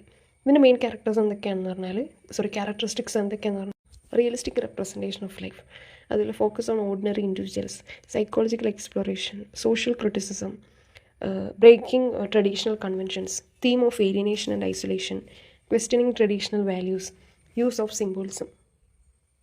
പിന്നെ ഇതിൽ ഇമ്പോർട്ടൻസ് എന്താണെന്ന് വെച്ചാൽ ഡയലോഗ്സ് ആണ്. അതായത് ജനറലി നാച്ചുറലാണ്, സിമ്പിൾ കോൺവെർസേഷനാണ്. അതുപോലെ ഡയലോഗ്സ് മാത്രമല്ല, ചില സമയങ്ങളിൽ സൈലൻസസ് ഉണ്ടാവും, പോസസ് ഉണ്ടാവും, അൺഫിനിഷ്ഡ് സെൻറ്റൻസസ് ഉണ്ടാവും. പിന്നെ ഇതിൻ്റെ തീംസ് എന്ന് പറയുന്നത് individual freedom, identity, family, conflict, alienation, social justice, gender inequality, search for meaning in life. ഇതൊക്കെയാണ് പല ടൈപ്പ് മോഡേൺ ഡ്രാമയിൽ നമുക്ക് പല ടൈപ്സ് കാണാം. അതായത് റിയലിസം, നമ്മൾ മുമ്പ് പഠിച്ച റിയലിസ്റ്റിക് പോർട്രയൽ, അതായത് Ibsen, Henrique Ibsen, Anton Chekhov ഒക്കെ ഇതിൽ ഫേമസ് ആണ്. പിന്നെ നാച്ചുറലിസം, നമ്മൾ മുമ്പ് പഠിച്ച എമിലി സോള, അതായത് ഹ്യൂമൻ ബിഹേവിയർ ഡിറ്റർമൈൻ ചെയ്യുന്നത് ആളുടെ ഹെറിഡിറ്റിയും എൻവയോൺമെൻറ്റുമാണ്. അതായത് ഹ്യൂമൻ ബീങ്സിന് ഒരു കൺട്രോളും ഇല്ല, അവരെ ലൈഫ് മാറ്റങ്ങൾക്ക് അവർക്ക് ഒരു റോളും ഇല്ല എന്ന് പറയുന്നത്. പിന്നെ എക്സ്പ്രഷനിസം, അതായത് സബ്ജക്റ്റീവ് ഇമോഷൻസിനെ ഫോക്കസ് ചെയ്യുന്നു. പിന്നെ എപ്പിക് തിയേറ്റർ, നമ്മൾ നേരത്തെ പറഞ്ഞ പോലെ ബെർട്ടോൾഡ് ബ്രെഖ്റ്റിൻ്റെ എപ്പിക് തിയേറ്റർ, അതായത് ക്രിട്ടിക്കലായിട്ട് തിങ്ക് ചെയ്യാൻ എൻകറേജ് ചെയ്യുന്നു. അതായത് ഇമോഷണലി പ്ലേയിൽ അബ്സോർബ്ഡ് ആവാതെ ക്രിട്ടിക്കലായിട്ട് തിങ്ക് ചെയ്യാൻ വേണ്ടി എപ്പിക് തിയേറ്റർ ഫോക്കസ് ചെയ്യുന്നു. പിന്നെ തിയേറ്റർ ഓഫ് ഒബ്സേർഡ്, സാമുവൽ ബെക്കറ്റിൻ്റെ, യുജീൻ എനോസ്കോൻ്റെ, അതായത് ഹ്യൂമൻ ലൈഫിൻ്റെ മീനിങ്ലെസ് ആണ്, അൺസർട്ടൈനിറ്റി ഓഫ് മോഡേൺ എക്സിസ്റ്റൻസിനെ കുറിച്ച് പറയുന്നു. അപ്പോൾ ഇതൊക്കെയാണ് മെയിനായിട്ടുള്ളത്. അപ്പോൾ ഈ കേൾക്കുമ്പോൾ തന്നെ സൈഡിൽ നോട്ട് ചെയ്യുകയാണെങ്കിൽ എക്സാമിന് കയറുന്നതിന് മുമ്പുള്ളൊരു 1 hour അത് റീഡ് ചെയ്ത് കഴിയുമ്പോൾ മനസ്സിലാവും. അതുപോലെ പിന്നെ ഇതിലുള്ളതാണ് ഡെവലപ്മെൻറ്റ്, അതായത് 20th century ഡെവലപ്മെൻറ്റിന് ഇൻഫ്ലുവൻസ് ആയ മൂവ്മെൻറ്റ്സ് ഏതൊക്കെയാണെന്ന്. Realism, naturalism, expressionism, epic theatre, theatre of absurd, existential drama, അതുപോലെ psychological drama, post modern drama. ഇതൊക്കെയാണ് മൂവ്മെൻറ്റ്സ് 20th century ഡ്രാമേനെ ഇൻഫ്ലുവൻസ് ചെയ്തത്. ഇതിൽ മെയിനായിട്ട് കുറച്ച് റൈറ്റേഴ്സിൻ്റെതും കൂടി റീഡ് ചെയ്യണം, അതായത് ഹെൻറിക് ഇബ്സനെ കുറിച്ചുള്ളത്. പിന്നെ ജോർജ് ബെർണാഡ് ഷാ, ഇദ്ദേഹം ഇമ്പോർട്ടൻ്റ് ആണ്, കാരണം ഇദ്ദേഹമാണ് തിയേറ്റർ ഓഫ് ഐഡിയാസ് ഡെവലപ്പ് ചെയ്തത്. അതായത് മെലോ ഡ്രാമേനെയും റൊമാൻറ്റിക് ഐഡിയലിസത്തിനെയും ഇദ്ദേഹം റിജക്റ്റ് ചെയ്യുന്നുണ്ട്. അതായത് ക്യാരക്ടേഴ്സ് ഇമ്പോർട്ടൻ്റ് ആയ സോഷ്യൽ, പൊളിറ്റിക്കൽ, മോറൽ ഇഷ്യൂസിനെ കുറിച്ച് ഡിബേറ്റ് ചെയ്യാനുള്ളത്. ഇദ്ദേഹത്തിൻ്റെ പ്ലേസ് അറിയപ്പെടാൻ കാരണം ഇദ്ദേഹത്തിൻ്റെ വിറ്റി ഡയലോഗ്സിൻ്റെ യൂസേജും റിയലിസ്റ്റിക് ക്യാരക്ടേഴ്സും സോഷ്യൽ ക്രിറ്റിസൈസും ഒക്കെയാണ്. ബാക്കിയുള്ളവരെ പോലെയല്ല, ഇദ്ദേഹം കൂടുതലായിട്ടും പ്ലേസിന് മുമ്പ് ലോങ് പ്രിഫേസ് എഴുതാറുണ്ട്. അതായത് ഐഡിയാസ്, ഈ പ്ലേയിലെ ഓരോ ഐഡിയാസ് പിന്നിലുള്ള കാര്യം എക്സ്പ്ലെയിൻ ചെയ്തുകൊണ്ട് അദ്ദേഹം എഴുതാറുണ്ട്. അദ്ദേഹത്തിൻ്റെ മെയിൻ തീംസ് വരുന്നത് classic inequality, marriage, education, women right എന്നൊക്കെയാണ്. അദ്ദേഹം ബിലീവ് ചെയ്യുന്നത് എന്താണെന്ന് വെച്ചാൽ society should be guided by reason rather than blind tradition. മറ്റൊരു പ്രത്യേകത എന്താണെന്ന് വെച്ചാൽ ഇദ്ദേഹത്തിൻ്റെ റൈറ്റിങ്സിൽ ഫീമെയിൽ ക്യാരക്ടേഴ്സ് മാനിനേക്കാളും മെയിൽ ക്യാരക്ടേഴ്സിനേക്കാളും സ്ട്രോങ്ങറാണ്, അതുപോലെ ഇൻ്റലിജൻ്റ് ആണ്, ഇൻഡിപെൻഡൻ്റ് ആണ്. ഇദ്ദേഹത്തിൻ്റെ റൈറ്റിങ്സ് എന്താണ് സെൻറ്റിമെൻ്റൽ ഡ്രാമ ഫോമിനെ റീപ്ലേസ് ചെയ്തു. അതുപോലെ എൻ്റർടൈൻമെൻറ്റിനൊപ്പം മീനിങ് ഫുൾ ആയിട്ടുള്ള എഡ്യൂക്കേഷൻ അല്ലെങ്കിൽ ഒരു അവയർനെസ് കൊടുക്കുന്നുണ്ട്. മറ്റുള്ള റൈറ്റേഴ്സിനെ ഇൻഫ്ലുവൻസ് ചെയ്തു. അതുപോലെ റിയലിസം, ഡിബേറ്റ്, സോഷ്യൽ റിഫോമിനൊക്കെ ഫോക്കസ് ചെയ്തു.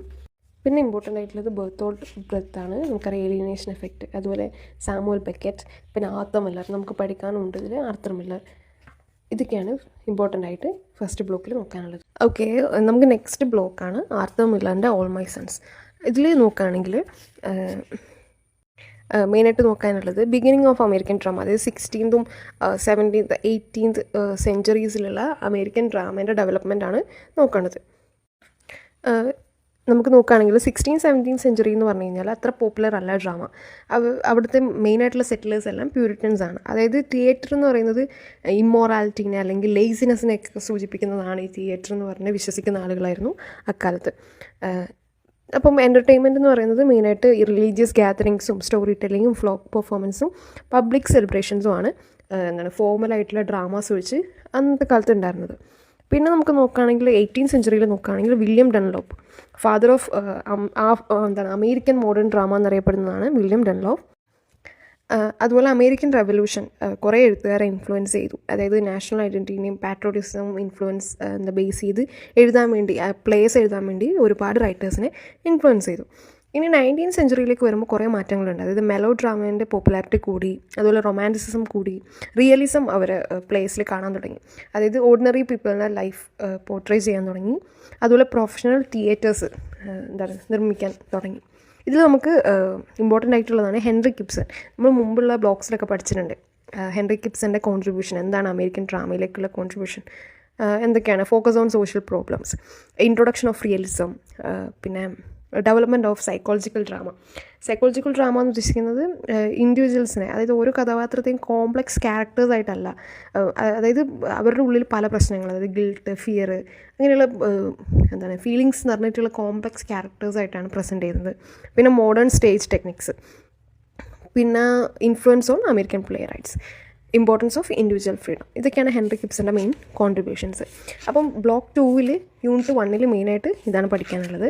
പിന്നെ നമുക്ക് ഓൾ മൈ സൺസിലേക്ക്, ആർത്തർ മില്ലറിൻ്റെ ഓൾ മൈ സൺസിലേക്ക് വരുമ്പോൾ നമുക്ക് സെക്കൻഡ് യൂണിറ്റിൽ മെയിനായിട്ട് നോക്കാനുള്ളത് ആർത്തർ മില്ലറിൻ്റെ ഓൾ മൈ സൺസ് ഒരു ട്രാജഡി എന്ന നിലയിൽ നമുക്ക് കൺസിഡർ ചെയ്യാൻ പറ്റുമെന്ന്.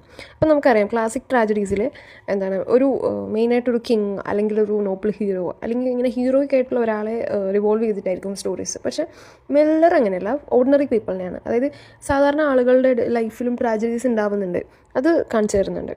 അപ്പോൾ അതിൽ നമുക്ക് നോക്കാം ജോയ് കെല്ലർ എന്ന് പറയുന്ന ആളുടെ ട്രാജിക് ജേണിയാണ്, അതായത് സെൽഫ് ജസ്റ്റിഫിക്കേഷൻ, സെൽഫ് റിയലൈസേഷനിലേക്ക് ഉള്ളൊരു ജേണിയാണ് നമുക്ക് ഈ പ്ലേയിൽ പഠിക്കാനുള്ളത്. ഇതിൽ മോഡേൺ ട്രാജഡി നമുക്ക് പറയാം. അതായത് മോഡേൺ സൊസൈറ്റി പ്രൊഡ്യൂസ് ചെയ്യുന്ന ട്രാജിക് ഹീറോസിനെ കുറിച്ചാണ് ഈ ഒരു സ്റ്റോറി പറയുന്നത്. നമുക്ക് ജോ കെല്ലറിന് ഒരു ട്രാജിക് ഹീറോ എന്ന് പറയാൻ പറ്റും. കാരണം he has A fatal flow. അദ്ദേഹത്തിൻ്റെ വീക്ക്നെസ് എന്താണ്? അതായത് അദ്ദേഹത്തിനൊരു വിശ്വാസമുണ്ട്, അതായത് ഫാമിലി റെസ്പോൺസിബിലിറ്റീസാണ് ഏറ്റവും വലുത്, അതിൻ്റെ അപ്പുറത്തേക്കൊന്നുമില്ല, ഫാമിലിയാണ് ഏറ്റവും വലുത് എന്നുള്ളൊരു ബിലീഫ് അയാൾക്കുണ്ടായിരുന്നു. പിന്നെ പറയുകയാണെങ്കിൽ ട്രാജിക് കോൺഫ്ലിക്റ്റ്, എന്തൊക്കെ തമ്മിലുള്ള കോൺഫ്ലിക്റ്റാണ്? ഫാമിലിയും സോഷ്യൽ റെസ്പോൺസിബിലിറ്റിയും തമ്മിലുള്ള കോൺഫ്ലിക്റ്റ് നമുക്കത് ആ സ്റ്റോറിയിൽ കാണാം. അതായത് ജോയും ക്രിസും തമ്മിലുള്ള, ജോനെ സംബന്ധിച്ച് ഫാമിലിയാണ് ഏറ്റവും വലുത്, ഫാമിലിക്ക് മുകളിലായിട്ട് മറ്റൊന്നില്ല. എന്നാൽ ക്രിസിനെ സംബന്ധിച്ച് സൊസൈറ്റിയാണ് വലുത്. നമ്മൾ സൊസൈറ്റിയൽ റെസ്പോൺസിബിലിറ്റീസ് കഴിഞ്ഞിട്ടാണ് സ്വന്തം കാര്യങ്ങൾ നോക്കുക എന്നുള്ളൊരു കൺസെപ്റ്റാണ് ക്രിസിനുള്ളത്. പിന്നെ നമുക്ക് നോക്കാനുള്ളത് role of fate and moral ചോയ്സാണ്. അതായത് ഒരാളെ വിധിയും അതുപോലെ ഒരാളെ ചോയ്സുമാണ്. നമുക്കിപ്പോൾ നോക്കുകയാണെങ്കിൽ ജോയിൻ്റെ ഡൗൺഫാൾ എന്തെങ്കിലും ഒരു സൂപ്പർ നാച്ചുറൽ ഫോഴ്സ് കൊണ്ടോ അല്ലെങ്കിൽ ഒരു അൺഅവോയ്ഡബിൾ ഡെസ്റ്റിനി കൊണ്ടോ ഉണ്ടായതല്ല. ഇത് അദ്ദേഹത്തിൻ്റെ ഡിസിഷൻസിൽ നിന്ന്, അതായത് അദ്ദേഹത്തിൻ്റെ ചോയ്സിൽ നിന്ന് ഉണ്ടായതാണ് അദ്ദേഹത്തിൻ്റെ ഡൗൺഫാൾ. അതായത് ആർത്തർ മില്ലർ പറയുന്നത് എന്താണെന്ന് വെച്ചാൽ human beings create their own tragedies through unethical choice. അതായത് അവരുടെ തന്നെ ചോയ്സസും കൊണ്ട് മനുഷ്യർ ട്രാജഡീസ് സ്വന്തം ലൈഫിൽ വരുത്തി വെക്കുകയാണ്. പിന്നുള്ളത് റെക്കഗ്നീഷൻ. അതായത് a true hero usually experiences a moment of recognition when he understands the truth about himself. അങ്ങനെ ഒരു മൊമെൻറ്റ് നമുക്ക് ഇതിലും കാണാം. എപ്പോഴാണ് ലാരിൻ്റെ ലെറ്റർ ജോ അറിയുമ്പോഴാണ് ജോയ്ക്ക് മനസ്സിലാവുന്നത്. അതായത് താൻ ചെയ്ത എത്രത്തോളം വലിയ കുറ്റമാണ്. അതായത് അവൻ്റെ കൂടെ മരിച്ച പൈലറ്റ്സ് ഒന്നും സ്ട്രേഞ്ചേഴ്സ് അല്ല, തൻ്റെ മക്കളെപ്പോലെ തന്നെയാണ്, മകന് തുല്യമാണ് എന്നുള്ളൊരു റെക്കഗ്നീഷൻ മനസ്സിലാക്കുന്നത് ആ പോയിന്റിലാണ്. ഈ റെക്കഗ്നീഷൻ എന്ന് പറയുന്ന പോലെ, അതുപോലെ കാതർസിസ് എന്നൊക്കെ പറയുന്നത് ട്രാജഡിയിലെ എലമെൻറ്റ്സ് ആണ്. അപ്പോൾ നമുക്കിത് ട്രാജഡി എന്ന് പറയാം. കാരണം എന്താണ്, റെക്കഗ്നീഷൻ എന്ന് പറയുന്നൊരു എലമെൻറ്റ് ഇതിലുണ്ട്. പിന്നെ ഗിൽറ്റിൻ്റെ തീം, അതായത് ജോ ലീഗലായിട്ട് പണിഷ്മെൻറ്റിൽ നിന്ന് എസ്കേപ്പ് ആയാലും പക്ഷേ അദ്ദേഹത്തിന് മോറൽ ഗിൽറ്റ്, ഇതിൻ്റെ ഗിൽറ്റിൽ നിന്ന് അദ്ദേഹത്തിന് എന്നേക്കായിട്ട് എസ്കേപ്പ് ചെയ്യാൻ പറ്റുന്നില്ല. എപ്പോഴും എന്താണ്, കേറ്റ് ആണെങ്കിലും, അതായത് ജോൻ്റെ വൈഫായ കേറ്റ് ആണെങ്കിലും leaves in A constant fear. അതായത് എപ്പോഴെങ്കിലും ഈ സത്യം പുറത്ത് വരും എന്നുള്ളൊരു ഫിയർ. അതുപോലെ എന്താണ്, ജീവ ഫാമിലിയിൽ ജോർജ് വരുമ്പോഴും ഇവർ വളരെ നെർവസ് ആണ്. ഇതൊക്കെ എന്താണ്, കോൺസ്റ്റൻറ്റ് ഗിൽറ്റിനെ കാണിക്കണം. പിന്നെ ട്രാജിക് എൻഡിങ്, അതായത് every tragedy ends with reversible loss. അതായത് ജോൻ്റെ ഡെത്ത് എന്ന് പറയുന്നത് ഒരു പണിഷ്മെൻറ്റും അതുപോലെ അക്നോളജ്മെൻറ്റുമാണ് അദ്ദേഹത്തിൻ്റെ ഗിൽറ്റിൻ്റെ. അപ്പോൾ ഈ ഒരു എൻഡിങ് എന്താണ്, ഓഡിയൻസിനെ ഒരു എന്താണ് സങ്കടവും അതുപോലെ ഫീലിംഗ് പിറ്റി ആൻഡ് റിഫ്ലക്ഷൻ, അതായത് സ്വയം ഒന്നും തിരിഞ്ഞു നോക്കാനും, അതായത് നമ്മുടെ ചോയ്സസ് എന്താണ്, എങ്ങനെയാണ് നമ്മുടെ ലൈഫിനെ ഡിസ്ട്രോയ് ചെയ്യുന്നത് എന്നുള്ളത് മനസ്സിലാക്കാനും കൂടി എൻഡിങ് ഹെൽപ്പ് ചെയ്യുന്നുണ്ട്. പിന്നെയുള്ളതാണ് അമേരിക്കൻ ഡ്രീം എന്ന് പറയുന്ന തീം. അതായത് വെൽത്തും ബിസിനസ് സക്സസ്സുമാണ് ജീവിതത്തിൽ ഏറ്റവും വലുത് എന്ന് കരുതുന്ന ഒരു ഇതാണ് അമേരിക്കൻ ഡ്രീം. ഇത് ഫുൾഫിൽ ചെയ്യാനാണ് ജോ കെല്ലർ ജീവിച്ചത്. അപ്പോൾ ഈ തീംസൊക്കെ എന്താണ്, ട്രാജിക് വിഷനെ സ്ട്രെങ്തൻ ചെയ്യുന്നുണ്ട്. പിന്നെ കാത്താർസിസ്, അതായത് emotional purification of experience by the audience through feelings of pity and fear. അതായത് ഓഡിയൻസിന് എന്താണ്, ജോനോടൊരു സാധാരണ തോന്നുന്നുണ്ട്, പക്ഷെ അതേസമയം പേടിയും തോന്നുന്നുണ്ട്. കാരണം ജോൻ്റെ ഡൗൺഫാൾ എന്താണ് നമുക്ക് ഓർമ്മപ്പെടുത്താം. അതായത് ഓർഡിനറി പീപ്പിൾസിനും സാധാരണ ആളുകൾക്കും ടെറിബിൾ മിസ്റ്റേക്സ് ചെയ്യാൻ പറ്റും, അതുപോലെ അത് ഇങ്ങനെയുള്ള വലിയ വലിയ പ്രശ്നങ്ങളിലേക്ക് നയിക്കുമെന്നുള്ളത്. അപ്പോൾ ഇതിലൊരു മെയിൻ തീം എന്താണെന്ന് വെച്ച് കഴിഞ്ഞാൽ, നമുക്ക് ഹ്യൂമൻ ബീയിങ്സിന് പ്രൈവറ്റ് ലൈഫ് പബ്ലിക് റെസ്പോൺസിബിലിറ്റിയിൽ നിന്ന് സെപ്പറേറ്റ് ചെയ്യാൻ പറ്റില്ല. Every actions as consequences. അതുപോലെ ജെനുവിൻ സക്സസ് എന്ന് പറയുന്നത് വെൽത്തിലോ അല്ലെങ്കിൽ ബിസിനസ് അച്ചീവ്മെൻറ്റിലോ അല്ല, പക്ഷേ എന്തിലാണ്, honesty, justice and concern for humanity. പിന്നെ അതിലുള്ളൊരു ക്വസ്റ്റ്യനാണ്, കേറ്റിന് ജോൻ്റെ ഗിൽറ്റിനെ കുറിച്ച് അറിയാമോ? അറിയാമെങ്കിൽ അതിനെക്കുറിച്ച് പറയാൻ വേണ്ടിയിട്ട്. നമുക്കറിയാം പല സിറ്റുവേഷനിലായിട്ട് നമുക്ക് മനസ്സിലാവുന്നുണ്ട് എങ്ങനെയാണ് അവയർനെസ് ഓഫ് ഗിൽറ്റ്. പഴയ കാര്യങ്ങളെക്കുറിച്ച് പറയുമ്പോൾ ഷീസ് അൺയൂഷ്വലി ആങ്ഷ്യസ് ആണ്, വളരെ ടെൻസ്ഡ് ആണ്. അതുപോലെ ജോർജ് വരുമ്പം she distracts him with memories of childhood and family life. അതുപോലെ ജോ ആയിട്ടുള്ള കോൺവെർസേഷൻസ് എല്ലാം ശ്രദ്ധിച്ച് കേൾക്കും. പിന്നെ her belief that Larry is alive reveals her knowledge. അതായത് ലാരി ജീവനോടെ ഉണ്ട് എന്നുള്ളൊരു വിശ്വാസം, അവർക്ക് കുടുംബത്തിൽ അവൾക്ക് മാത്രമാണ് ഇങ്ങനൊരു എന്താണ് സ്ട്രെങ്തനായിട്ട് ആഗ്രഹിക്കുന്നത്. അതായത് ലാരി ജീവനോടെ ഉണ്ട്. കാരണം ജീവനോടെ ഇല്ല എന്നുള്ളതാണെങ്കിൽ അതിനർത്ഥം എന്താണ്, ജോ ഗിൽറ്റിയാണ്. സോ അത് പിന്നെ ജോനെ പ്രൊട്ടക്റ്റ് ചെയ്യാൻ വേണ്ടി ഫാമിലിയും ഇതും എന്താണ് പ്രിസർവ് ചെയ്യാൻ, ഫാമിലീൻ്റെ ഇമേജ് കീപ്പ് ചെയ്യാൻ വേണ്ടി ജോനെ പ്രൊട്ടക്റ്റ് ചെയ്യുന്നു. പിന്നെ ക്രിസിനെ നഷ്ടപ്പെടാതിരിക്കാൻ, അതായത് ക്രിസ് ഇത് അറിഞ്ഞു കഴിഞ്ഞാൽ ഫാദറിനെ കുറിച്ചുള്ള ഇമേജും റെസ്പെക്റ്റും ഒക്കെ പോവും. അങ്ങനെ ഇവരുടെ ഫാമിലി റിലേഷൻഷിപ്പ് തന്നെ ബ്രേക്ക് ആവും. അങ്ങനെ ക്രിസിനെ നഷ്ടപ്പെടും എന്നുള്ള പേടി കൊണ്ടൊക്കെയാണ് എന്താണ് ജോൻ്റെ ഈ ക്രൈമിനെ കുറിച്ച് കേറ്റും ഒളിക്കുന്നത്. അതുപോലെ ഈ ക്യാരക്ടറിലൂടെ മില്ലർ പറയുന്നത് എന്താണെന്ന് വെച്ചാൽ, ലവും ലോയൽറ്റിയും എന്താണ് never become an excuse for hiding the truth. അതായത് എന്ത് തന്നെയാണെങ്കിലും സത്യം മറച്ചു വെക്കരുത്, എന്ത് എക്സ്ക്യൂസ് ഉണ്ടെങ്കിലും. ഇത് അതുപോലെ കാണിക്കുന്നത് എന്താണെന്ന് വെച്ചാൽ, ഒരാളൊരു തെറ്റാണ്, അതായത് ജോ കെല്ലർ എന്ന് പറയുന്ന ഒരു വ്യക്തിയുടെ തെറ്റ് കാരണം അദ്ദേഹത്തെ ചുറ്റിപ്പറ്റിയുള്ളവർക്കും ഇതിൻ്റെ ഇത് അനുഭവിക്കേണ്ടി വരുന്ന ആ ഒരു തീമും കൂടി ഇതിൽ പറയുന്നുണ്ട്. പിന്നെ ഈ യൂണിറ്റിൽ മെയിനായിട്ടുള്ളത് റെഫറൻസ് ടു കോണ്ടെക്സ്റ്റ് ആണ്. അതായത് പേജ് നമ്പർ 78. അതിൽ I did it for you, it was a chance that and I took it for you. I'm 61 years old. When would I have another chance to make something for you? അതായത് ഇതൊക്കെ കാണിക്കുന്നത് ജോ കെല്ലറിൻ്റെ ജസ്റ്റിഫിക്കേഷനാണ്. അതായത് personal റെസ്പോൺസിബിലിറ്റിയും family ലോയൽറ്റിയും between conflicts ആണ്. അതായത് അദ്ദേഹം justify ചെയ്യുകയാണ് അദ്ദേഹത്തിൻ്റെ action എന്താണ്, ഞാൻ നിനക്ക് വേണ്ടി ചെയ്തതാണ്, നമ്മളെ ഫാമിലിക്ക് വേണ്ടി ചെയ്തതാണ് എന്നുള്ള ഇത് കാണിക്കുകയാണ്. പിന്നുള്ളതാണ് അതേ പേജിൽ തന്നെയുള്ളത്, for me I was dying every day and you were killing my boys and you did it for me. അത് ക്രിസിൻ്റെ റെസ്പോൺസാണ്. അത് ക്രിസ് യൂണിവേഴ്സൽ ഇതിനെ ഹ്യൂമൻ റെസ്പോൺസിബിലിറ്റിയാണ് റെപ്രസെൻ്റ് ചെയ്യുന്നത്. അതായത് ക്രിസ് പറയുന്നുണ്ട്, ഞാൻ എന്താണ് യുദ്ധമുഖത്ത് എൻ്റെ കൂടെയുള്ളവർ മരിച്ചു വീഴുമ്പോൾ എന്താണ് ഞാൻ അവരെ പറ്റി ഇതാക്കുമ്പോൾ എൻ്റെ അച്ഛൻ എന്താണ് ഒരു ബിസിനസ്സിനെ കുറിച്ചാണ് ആലോചിക്കുന്നത്. അതായത് ക്രിസിൻ്റെ ഇമോഷണൽ പെയിനും മോറൽ ഔട്ട്റേജൊക്കെയാണ് ഇതിൽ കാണിക്കുന്നത്. അതുപോലെ theme of social responsibility, complete break down of relationship between Chris and Joe. പിന്നെയുള്ളത് unit 3, thematic concerns in on my sons. ഇതിൽ മെയിനായിട്ടുള്ളത് തീം ഓഫ് സോഷ്യൽ റെസ്പോൺസിബിലിറ്റി. നമുക്കറിയാം ഒരു വ്യക്തിക്ക് എന്താണ് സൊസൈറ്റീനോടും കുറച്ച് കടപ്പാടുണ്ട് അല്ലേ.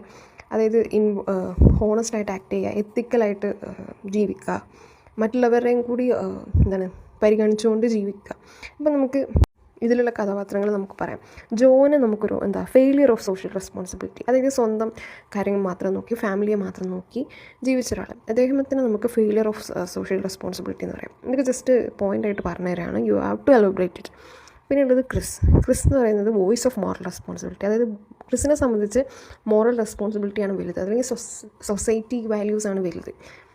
പിന്നെ ലാരി സ്റ്റോറിയിൽ വിസിബിൾ അല്ലെങ്കിലും Larry plays a bigger role in higher standard for responsibility. പിന്നെ കേറ്റിനെ നമുക്ക് റെസ്പോൺസിബിലിറ്റി ഡിനയിലായിട്ട് കാണാം. അതുപോലെ ഡീവോ ഫാമിലി, അതായത് സ്റ്റീവ്, ജോർജ്, ആൻ, ഇവരൊക്കെ വിക്ടിം ഓഫ് ഇറസ്പോൺസിബിലിറ്റി. പിന്നെ ഇതിലുള്ള ഇമ്പോർട്ടൻറ്റ് തീമാണ് ഐഡിയലിസം. ഐഡിയലിസം എന്ന് പറയുന്നത് അതായത് people should act according to high moral principles such as honesty, justice, compassion and responsibility rather than selfish interest. അതായത് സ്വന്തം വ്യക്തി താല്പര്യങ്ങൾക്ക് പുറമേ ഹൈ മോറൽ പ്രിൻസിപ്പിൾസ്, അതായത് സത്യസന്ധതയും ജസ്റ്റിസും ഉത്തരവാദിത്വ ബോധത്തോടുകൂടി ജീവിക്കുന്നതിന് എന്ത് പറയുക, ഐഡിയലിസം എന്ന് പറയുന്നത്. ഐഡിയലിസം നമുക്കിത് പറയാം. ഇതിൽ ക്രിസ് കെല്ലർ ഒരു ഐഡിയലിസ്റ്റാണ്, ലാരിയും ഒരു ഐഡിയലിസ്റ്റാണ്. പക്ഷേ ജോ ഒപ്പോണൻ്റ് ഓഫ് ഐഡിയലിസം. അദ്ദേഹത്തിൻ്റെ കാഴ്ചപ്പാടിൽ സർവൈവലും ഫിനാൻഷ്യൽ സക്സസ്സുമാണ് ഏറ്റവും വലുത്. ബാക്കി എന്ത് മോറൽ പ്രിൻസിപ്പിൾസിനേക്കാളും ഏറ്റവും വലുത് സർവൈവലും ഫിനാൻഷ്യൽ സക്സസ്സുമാണ്. അത് നമുക്ക് കാണാൻ പറ്റും. ജോൻ്റെ ഡൗൺഫാൾ തന്നെ ഐഡിയലിസം ഇഗ്നോർ ചെയ്തത് തന്നെയാണ് ജോൻ്റെ ഡൗൺഫാളിനും കാരണം. പിന്നുള്ളൊരു തീമാണ് ആക്ഷൻസ് ആൻഡ് കോൺസിക്വൻസസ്. നമുക്കറിയാം ജോൻ്റെ ആദ്യത്തെ ബിഗിനിങ് ട്രാജഡി, അതായത് 21 പൈലറ്റ്സിൻ്റെ ഡെത്ത്, പിന്നെ ലാരിൻ്റെ സൂയിസൈഡ്, പിന്നെ അതുമൂലം ഫാദർ സൺ റിലേഷൻഷിപ്പിൻ്റെ ബ്രേക്ക് ഡൗൺ, പിന്നെ കേറ്റിൻ്റെ ഇമോഷണൽ സഫറിങ്. അങ്ങനെ ജോ ഗിൽറ്റിലൂടെ റിയലൈസ് ചെയ്യാണ് ശരിക്കും സംഭവിച്ചതെന്നുള്ളത്. അങ്ങനെ ജോ സൂയിസൈഡ് ചെയ്യുന്നു. Final consequence. പിന്നെ ലാസ്റ്റ് യൂണിറ്റിൽ ക്യാരക്ടറൈസേഷൻ, അതായത് ജോ കില്ലറിനെ നമുക്കൊരു ഹീറോ എന്ന് പറയാൻ പറ്റുമോ? യെസ്. എങ്ങനെയാണ്? Central figure of the play ആണ്. അതുപോലെ അദ്ദേഹത്തിൻ്റെ ക്വാളിറ്റീസ്, അതായത് well respected, successful business man, loving father. പിന്നെന്താണ് അദ്ദേഹത്തിൻ്റെ tragic flaw, his narrow and selfish understanding of responsibility. പിന്നെ conflict between family and social responsibility, his suicide. അതുപോലെ അതിന് മുമ്പ് ഹിസ് റെക്കഗ്നീഷൻ, അതായത് എന്താണ് അദ്ദേഹം ചെയ്ത് തെറ്റെന്ന് ഫൈനലി റിയലൈസ് ചെയ്യുന്നു. അങ്ങനെ അതൊക്കെ. പിന്നെ നമുക്ക് ജോനെ പറ്റി ഡീറ്റെയിൽ ആയിട്ട് ചോദിക്കുകയാണെങ്കിൽ സക്സസ്ഫുൾ ബിസിനസ് മാൻ, അതായത് അമേരിക്കൻ ഡ്രീം സ്വപ്നം കണ്ടുകൊണ്ട് ജീവിക്കുന്ന ഒരു business man, loving and devoted family man. പിന്നെന്താ സിമ്പിൾ ഓഫ് അമേരിക്കൻ ഡ്രീം. പിന്നെ കോൺഫ്ലിക്റ്റ് വിത്ത് ക്രൈസ്. പിന്നെ ആസ് എ ട്രാജിക് ഹീറോ നമുക്ക് എങ്ങനെയൊക്കെ പറയാം, അദ്ദേഹത്തിൻ്റെ വീക്ക്നെസ് എന്താണ്, അദ്ദേഹത്തിൻ്റെ ഡൗൺഫാൾ എങ്ങനെയായിരുന്നു എന്നുള്ളത്. പിന്നുള്ളത് Chris Keller as an idealist, loving and caring son, brave soldier and his love for Ann Deaver, voice of social responsibility, conflict with Joe Killer, his emotional struggle, his moral courage, symbol of hope. Then Kate Keller, she is a sympathetic woman, a mother and a tragic figure. അതായത് loving devoted മദറാണ്. A woman living in denial, അതായത് reality accept ചെയ്യാൻ പറ്റാതെ ജീവിക്കുന്ന. അതുപോലെ hidden awareness of Joe's guilt, അത് ജോൻ്റെ കുറ്റത്തെക്കുറിച്ച് അറിയാം, അത് ഹൈഡ് ചെയ്യുന്നുണ്ട്. A protective wife, opposition to Chris and Anne's marriage. അതുപോലെ simple of guilt and emotional conflict, relationship with Chris. അതുപോലെ കേറ്റിൻ്റെ ട്രാൻസ്ഫോർമേഷൻ, അതായത് ഫൈനലി അദ്ദേഹം സൂയിസൈഡ് ചെയ്തു, ട്രൂത്ത് എല്ലാവരും അറിഞ്ഞു.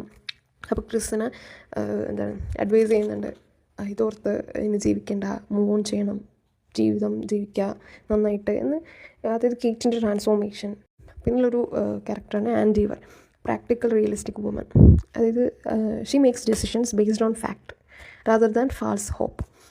പിന്നെ loving and compassionate person, a simple of truth and reality. Her relationship with Chris, her relationship with Steve and importance of Larry's letter. ആനാണ് ഇതിൻ്റെ ക്ലൈമാക്സിനെ ഒരു കാറ്റലിസ്റ്റായിട്ട് പ്ലേ ചെയ്തത് ആനാണ്. കാരണം ആൻ്റെ കയ്യിലാണ് ലാരീൻ്റെ letter throughout the story ഉണ്ടായിരുന്നത്. ബട്ട് ഫൈനലി അവൾ കറക്റ്റ് സ്ഥലത്തോടത് റിവീൽ ചെയ്യുന്നുണ്ട്. അതൊരു strong and independent woman. Contrast to Kate കല്ലറിനെ പോലെയല്ല, കോൺട്രാസ്റ്റാണ്. അതായത് ഫാൾസ് ഹോപ്പിൽ അവൾ വിശ്വസിക്കുന്നുണ്ട്, അവൾ ഫാക്ട്സിലാണ്, അതായത് റിയാലിറ്റി അക്സെപ്റ്റ് ചെയ്ത് മുന്നോട്ട് പോകുന്നു. അപ്പോൾ ഇതൊക്കെയാണ് മെയിനായിട്ടുള്ളത്. അപ്പോൾ ഇതിലെ മെയിൻ തീംസ് എന്തൊക്കെയാണെന്ന് ചോദിച്ചു കഴിഞ്ഞാൽ ഡീറ്റെയിൽ ആയിട്ട് എഴുതാൻ പറ്റുക. അതായത് social responsibility, family loyalty versus moral responsibility, idealism versus materialism, guilt and moral conscience, truth and denial, the consequences of war, the American dream, love, sacrifice, human relationships, justice and moral accountability, universal brotherhood, അതായത് they were all my sons, ആ ഒരു theme, father sun relationships, ഇതൊക്കെയാണ് ഇതിലെ മെയിനായിട്ടുള്ള themes. ഇതൊക്കെയാണ് all my സൺസിൽ പഠിക്കാനുള്ളത്. Next നമുക്കുള്ളത് Mohan രാകേഷിൻ്റെ half way ഹൗസാണ്. ഇതിൽ മെയിനായിട്ടുള്ളത് നമുക്ക് ഫസ്റ്റ് യൂണിറ്റ് നോക്കുകയാണെങ്കിൽ റെഫറൻസ് ടു കോൺടാക്ട്സിന് ഹെൽപ്ഫുൾ ആയിട്ടുള്ള കുറേ ഉണ്ട്. കാരണം ടെക്സ്റ്റ് ബുക്ക് ഉള്ളവർക്ക് പേജ് നമ്പർ 116 സെക്കൻഡ് ലൈൻ തന്നെ, the longer two people live together brother same air the more estranged they become. അതായത് ജുനേജ എന്ന് പറയുന്ന ആൾ സാവിത്രിക്ക് എന്താണ് ഒരു പറയുന്നതാണ്. അതായത് എങ്ങനെയൊക്കെയാണെങ്കിലും ഒരു എത്ര വർഷം ആളുകൾ ടുഗദർ ടൈം സ്പെൻഡ് ചെയ്ത് കഴിഞ്ഞാലും അവർ എന്താണ് തമ്മിലുള്ള വീക്ക്നെസ് നോട്ടീസ് ചെയ്യാൻ തുടങ്ങും സ്ട്രെങ്ത്തിനേക്കാളും. അങ്ങനെ ഫെമിലാരിറ്റി എന്താണ് ആളുകൾ തമ്മിലുള്ള അഫെക്ഷൻ റെഡ്യൂസ് ചെയ്യും. അതായത് ഹ്യൂമൻ റിലേഷൻഷിപ്സ് എല്ലാം ഇൻഹറൻ്റ്ലി ഇംപെർഫെക്റ്റ് ആണെന്ന് സാവിത്രിനോട് എന്താണ് അഡ്വൈസ് ചെയ്യുകയാണ്. അതിന് ആരുടെ കൂടെ താമസിച്ച് കഴിഞ്ഞാലും നമുക്ക് കുറേ കഴിഞ്ഞ് കഴിയുമ്പം എന്താണ് അഫെക്ഷൻ കുറയും. അതാണ് മെയിനായിട്ട് അതിലുള്ളത്. പിന്നെ നെക്സ്റ്റ് പേജിലുള്ള for how many years I have been bearing the burden of life, for how many years I have been looking after the family up to impertinent. അത് പറയുന്നത് സാവിത്രിയാണ്. ഇത് ചോദിക്കുന്നത് ആൻസേഴ്സ് കിട്ടാൻ വേണ്ടിയിട്ടല്ല, റെട്ടോറിക്കൽ ക്വസ്റ്റ്യൻസ് ആണ്. അതായത് express her deep frustration, emotional and economic burden of the modern middle class woman. അതൊക്കെയാണ് ഇത് കാണിക്കുന്നത്. അതായത് അവൾക്ക് ഫാമിലിയിലെ ബ്രെഡ് വിന്നറും ആവണം, അതുപോലെ വന്നിട്ട് ഹൗസ് ഹോൾഡ് വർക്ക്സും ചെയ്യണം. ഇത് ചെയ്തിട്ടുള്ള വർഷങ്ങളായിട്ട് ഇത് അനുഭവിക്കുന്ന ഇമോഷണൽ ഫ്രസ്ട്രേഷനാണ് നമുക്കിതിൽ കാണാൻ പറ്റുന്നത്. അതായത് ഇങ്ങനെയൊക്കെ ചെയ്തിട്ടും അവൾക്ക് കിട്ടുന്നത് ഡിസ്റെസ്പെക്റ്റാണ്. അതായത് ഈ ഒരു ഹാർഷ് ബിഹേവിയർ ആണെങ്കിലും ഇതിൽ കാണിക്കുന്നത് ഇതിന് പിന്നിലുള്ളൊരു സ്ത്രീ, അതായത് അവൾ ആഗ്രഹിക്കുകയാണ് എന്ത് അഫെക്ഷനും റെക്കഗ്നീഷനും ഇമോഷണൽ സപ്പോർട്ടും എക്സ്പെക്റ്റ് ചെയ്യുന്നുണ്ട് എന്നുള്ളതാണ് അതിൽ കാണാൻ പറ്റുന്നത്. പിന്നെ നമുക്ക് ഈ പ്ലേൻ്റെ എൻഡിങ്ങിനെ കുറിച്ച് ചോദിക്കുകയാണെങ്കിൽ ഓപ്പൺ ആൻഡ് അൺറിസോൾവ്ഡ് എൻഡിങ് ആണ്. അതായത് പ്രത്യേകിച്ച് മാറ്റങ്ങളൊന്നുമില്ല, ഓപ്പണായിട്ട് അതൊരു സൊല്യൂഷൻസ് ഒന്നും കാണിക്കുന്നില്ല. പിന്നെ meaning of title is realised, അത് ഹാഫ് വേ ആണ്. എല്ലാവരുടെ ലൈഫും ഇൻകംപ്ലീറ്റ് ആണ്. സാവിത്രി കംപ്ലീറ്റ് മാനെ കണ്ടുപിടിച്ചില്ല, മഹേന്ദ്രൻ അദ്ദേഹത്തിൻ്റെ കോൺഫിഡൻസ് റീഗെയിൻ ചെയ്തില്ല, അശോക് എന്താണ് അൺഎംപ്ലോയിഡ് ആയിട്ട് തന്നെ തുടരുന്നു, ബിന്നിൻ്റെ മാരേജ് റിപ്പീറ്റഡ്, അതായത് പേരൻസിനെ പോലെ തന്നെ അൺഹാപ്പി ആയിട്ട് തുടരുന്നു, കിന്നി എന്താണ് ഇങ്ങനെ ഒരു ഇമോഷണൽ നെഗ്ലക്റ്റഡ് ആയിട്ടുള്ള ഫാമിലിയിൽ തന്നെ വളരുന്നു. പിന്നെ ഫെയിലിയർ ഓഫ് സാവിത്രി സെർച്ച്, അതായത് സാവിത്രി കംപ്ലീറ്റ് ആയിട്ടുള്ള ഒരു മാനെ കിട്ടുന്നില്ല. അതായത് ഇംപെർഫെക്റ്റ് വേൾഡിൽ നമുക്ക് പെർഫെക്റ്റ് ആയ ഒരാളെ കണ്ടുപിടിക്കാൻ പറ്റുമോ? ഇല്ല. പിന്നെ മഹേന്ദ്രനാഥിൻ്റെ റിട്ടേൺ, അതായത് ഒന്നും ചെയ്യാൻ പറ്റുന്നില്ല. അതായത് ഈ സർക്കംസ്റ്റൻസിനെ എസ്കേപ്പ് ചെയ്ത് അല്ലെങ്കിൽ ഇത് മറികടന്ന് സക്സസ്സിലേക്ക് എത്താൻ പറ്റുന്നില്ല. അതാണ് മഹേന്ദ്രനാഥിൻ്റെ റിട്ടേൺ കാണിക്കുന്നത്. പിന്നെ സൈക്കിൾ കണ്ടിന്യൂ ചെയ്യുന്നത്, അതായത് ഒരു ടെമ്പററി ആയിട്ട് സഫറിങ് അല്ല, ഇത് കണ്ടിന്യൂ ആണ്, സൈക്ലിക്കലാണ്. അതായത് ഫിനാൻഷ്യൽ ഇൻസെക്യൂരിറ്റി വരുന്നു, ഹസ്ബൻഡും വൈഫും തമ്മിലുള്ള കോൺഫ്ലിക്റ്റ്, ഇമോഷണലി ഡിസ്റ്റൻ്റ് ആണ്, ഫാമിലി അറ്റ്മോസ്ഫിയറിൽ നിന്ന് കുട്ടികൾ സഫർ ചെയ്യേണ്ടി വരുന്നു, ഇതൊക്കെ. പിന്നെ ഒരു റിയലിസ്റ്റിക് എൻഡിങ്, അതായത് നമ്മൾ പൊതുവെ വിചാരിക്കും എന്തെങ്കിലുമൊക്കെ സംഭവിക്കും, അതായത് സാവിത്രി മനസ്സിലാക്കും ഇവരെ അല്ലെങ്കിൽ ഇവർ പിരിയും, ഫാമിലി നന്നായിട്ട് പോകുന്നു. പക്ഷേ ഇതിലൊന്നുമില്ല, അത് പണിഷ്മെൻ്റ് ഇല്ല, ഒരു ട്രാൻസ്ഫോർമേഷനും ഇല്ല. ലൈഫിനെ കോംപ്ലക്സ് ആയിട്ട് അൺറിസോൾവ്ഡ് ആയിട്ടാണ് കാണിക്കുന്നത്. പിന്നെ സോഷ്യൽ സിഗ്നിഫിക്കൻസ് എന്താണെന്ന് വെച്ചാൽ നമുക്ക് പാർട്ട്നേഴ്സിനെ ചേഞ്ച് ചെയ്തുകൊണ്ടോ അല്ലെങ്കിൽ അങ്ങനെ ഒരാളെ മാത്രം ബ്ലെയിം ചെയ്തുകൊണ്ടോ നമുക്ക് പ്രോബ്ലംസ് സോൾവ് ചെയ്യാൻ പറ്റില്ല. ഇത് ഓൾറെഡി സോഷ്യൽ ആൻഡ് സൈക്കോളജിക്കൽ കണ്ടീഷൻസിൽ റൂട്ടഡ് ആണ്. പിന്നെയുള്ളത് എക്സിസ്റ്റൻഷ്യൽ മീനിങ്, അതായത് എല്ലാ ആളുകൾക്കും ഒരു ലിമിറ്റേഷൻസ് ഉണ്ട്, അതായത് ആരും പെർഫെക്റ്റ് അല്ല എന്നുള്ളൊരു ഐഡിയ ഇതിൽ കൊടുക്കുന്നുണ്ട്.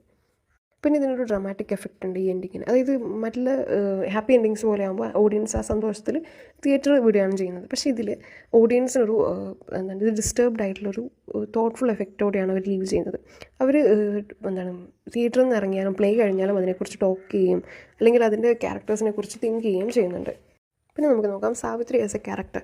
നമുക്ക് സാവിത്രിനെ ഒരു ഐഡിയൽ വൈഫാണെന്നോ അല്ലെങ്കിൽ വില്ലൻ ആണെന്നോ നമുക്ക് പറയാൻ പറ്റത്തില്ല. ഇതൊരു മോഡേൺ വുമൻ, അതായത് സ്വന്തം താല്പര്യങ്ങൾക്കും ഫാമിലി റെസ്പോൺസിബിലിറ്റിയുടെയും ഇമോഷണൽ ഡിസാറ്റിസ്ഫാക്ഷൻ്റെ ഒക്കെ ഇടയിൽ പെട്ടുപോയൊരു മോഡേൺ വുമനെയാണ് കാണിക്കുന്നത്. നമുക്ക് Savitri as a bread winner, അതായത് ഈ വീട്ടിൽ ഏൺ ചെയ്യുന്നത് സാവിത്രി മാത്രമാണ്.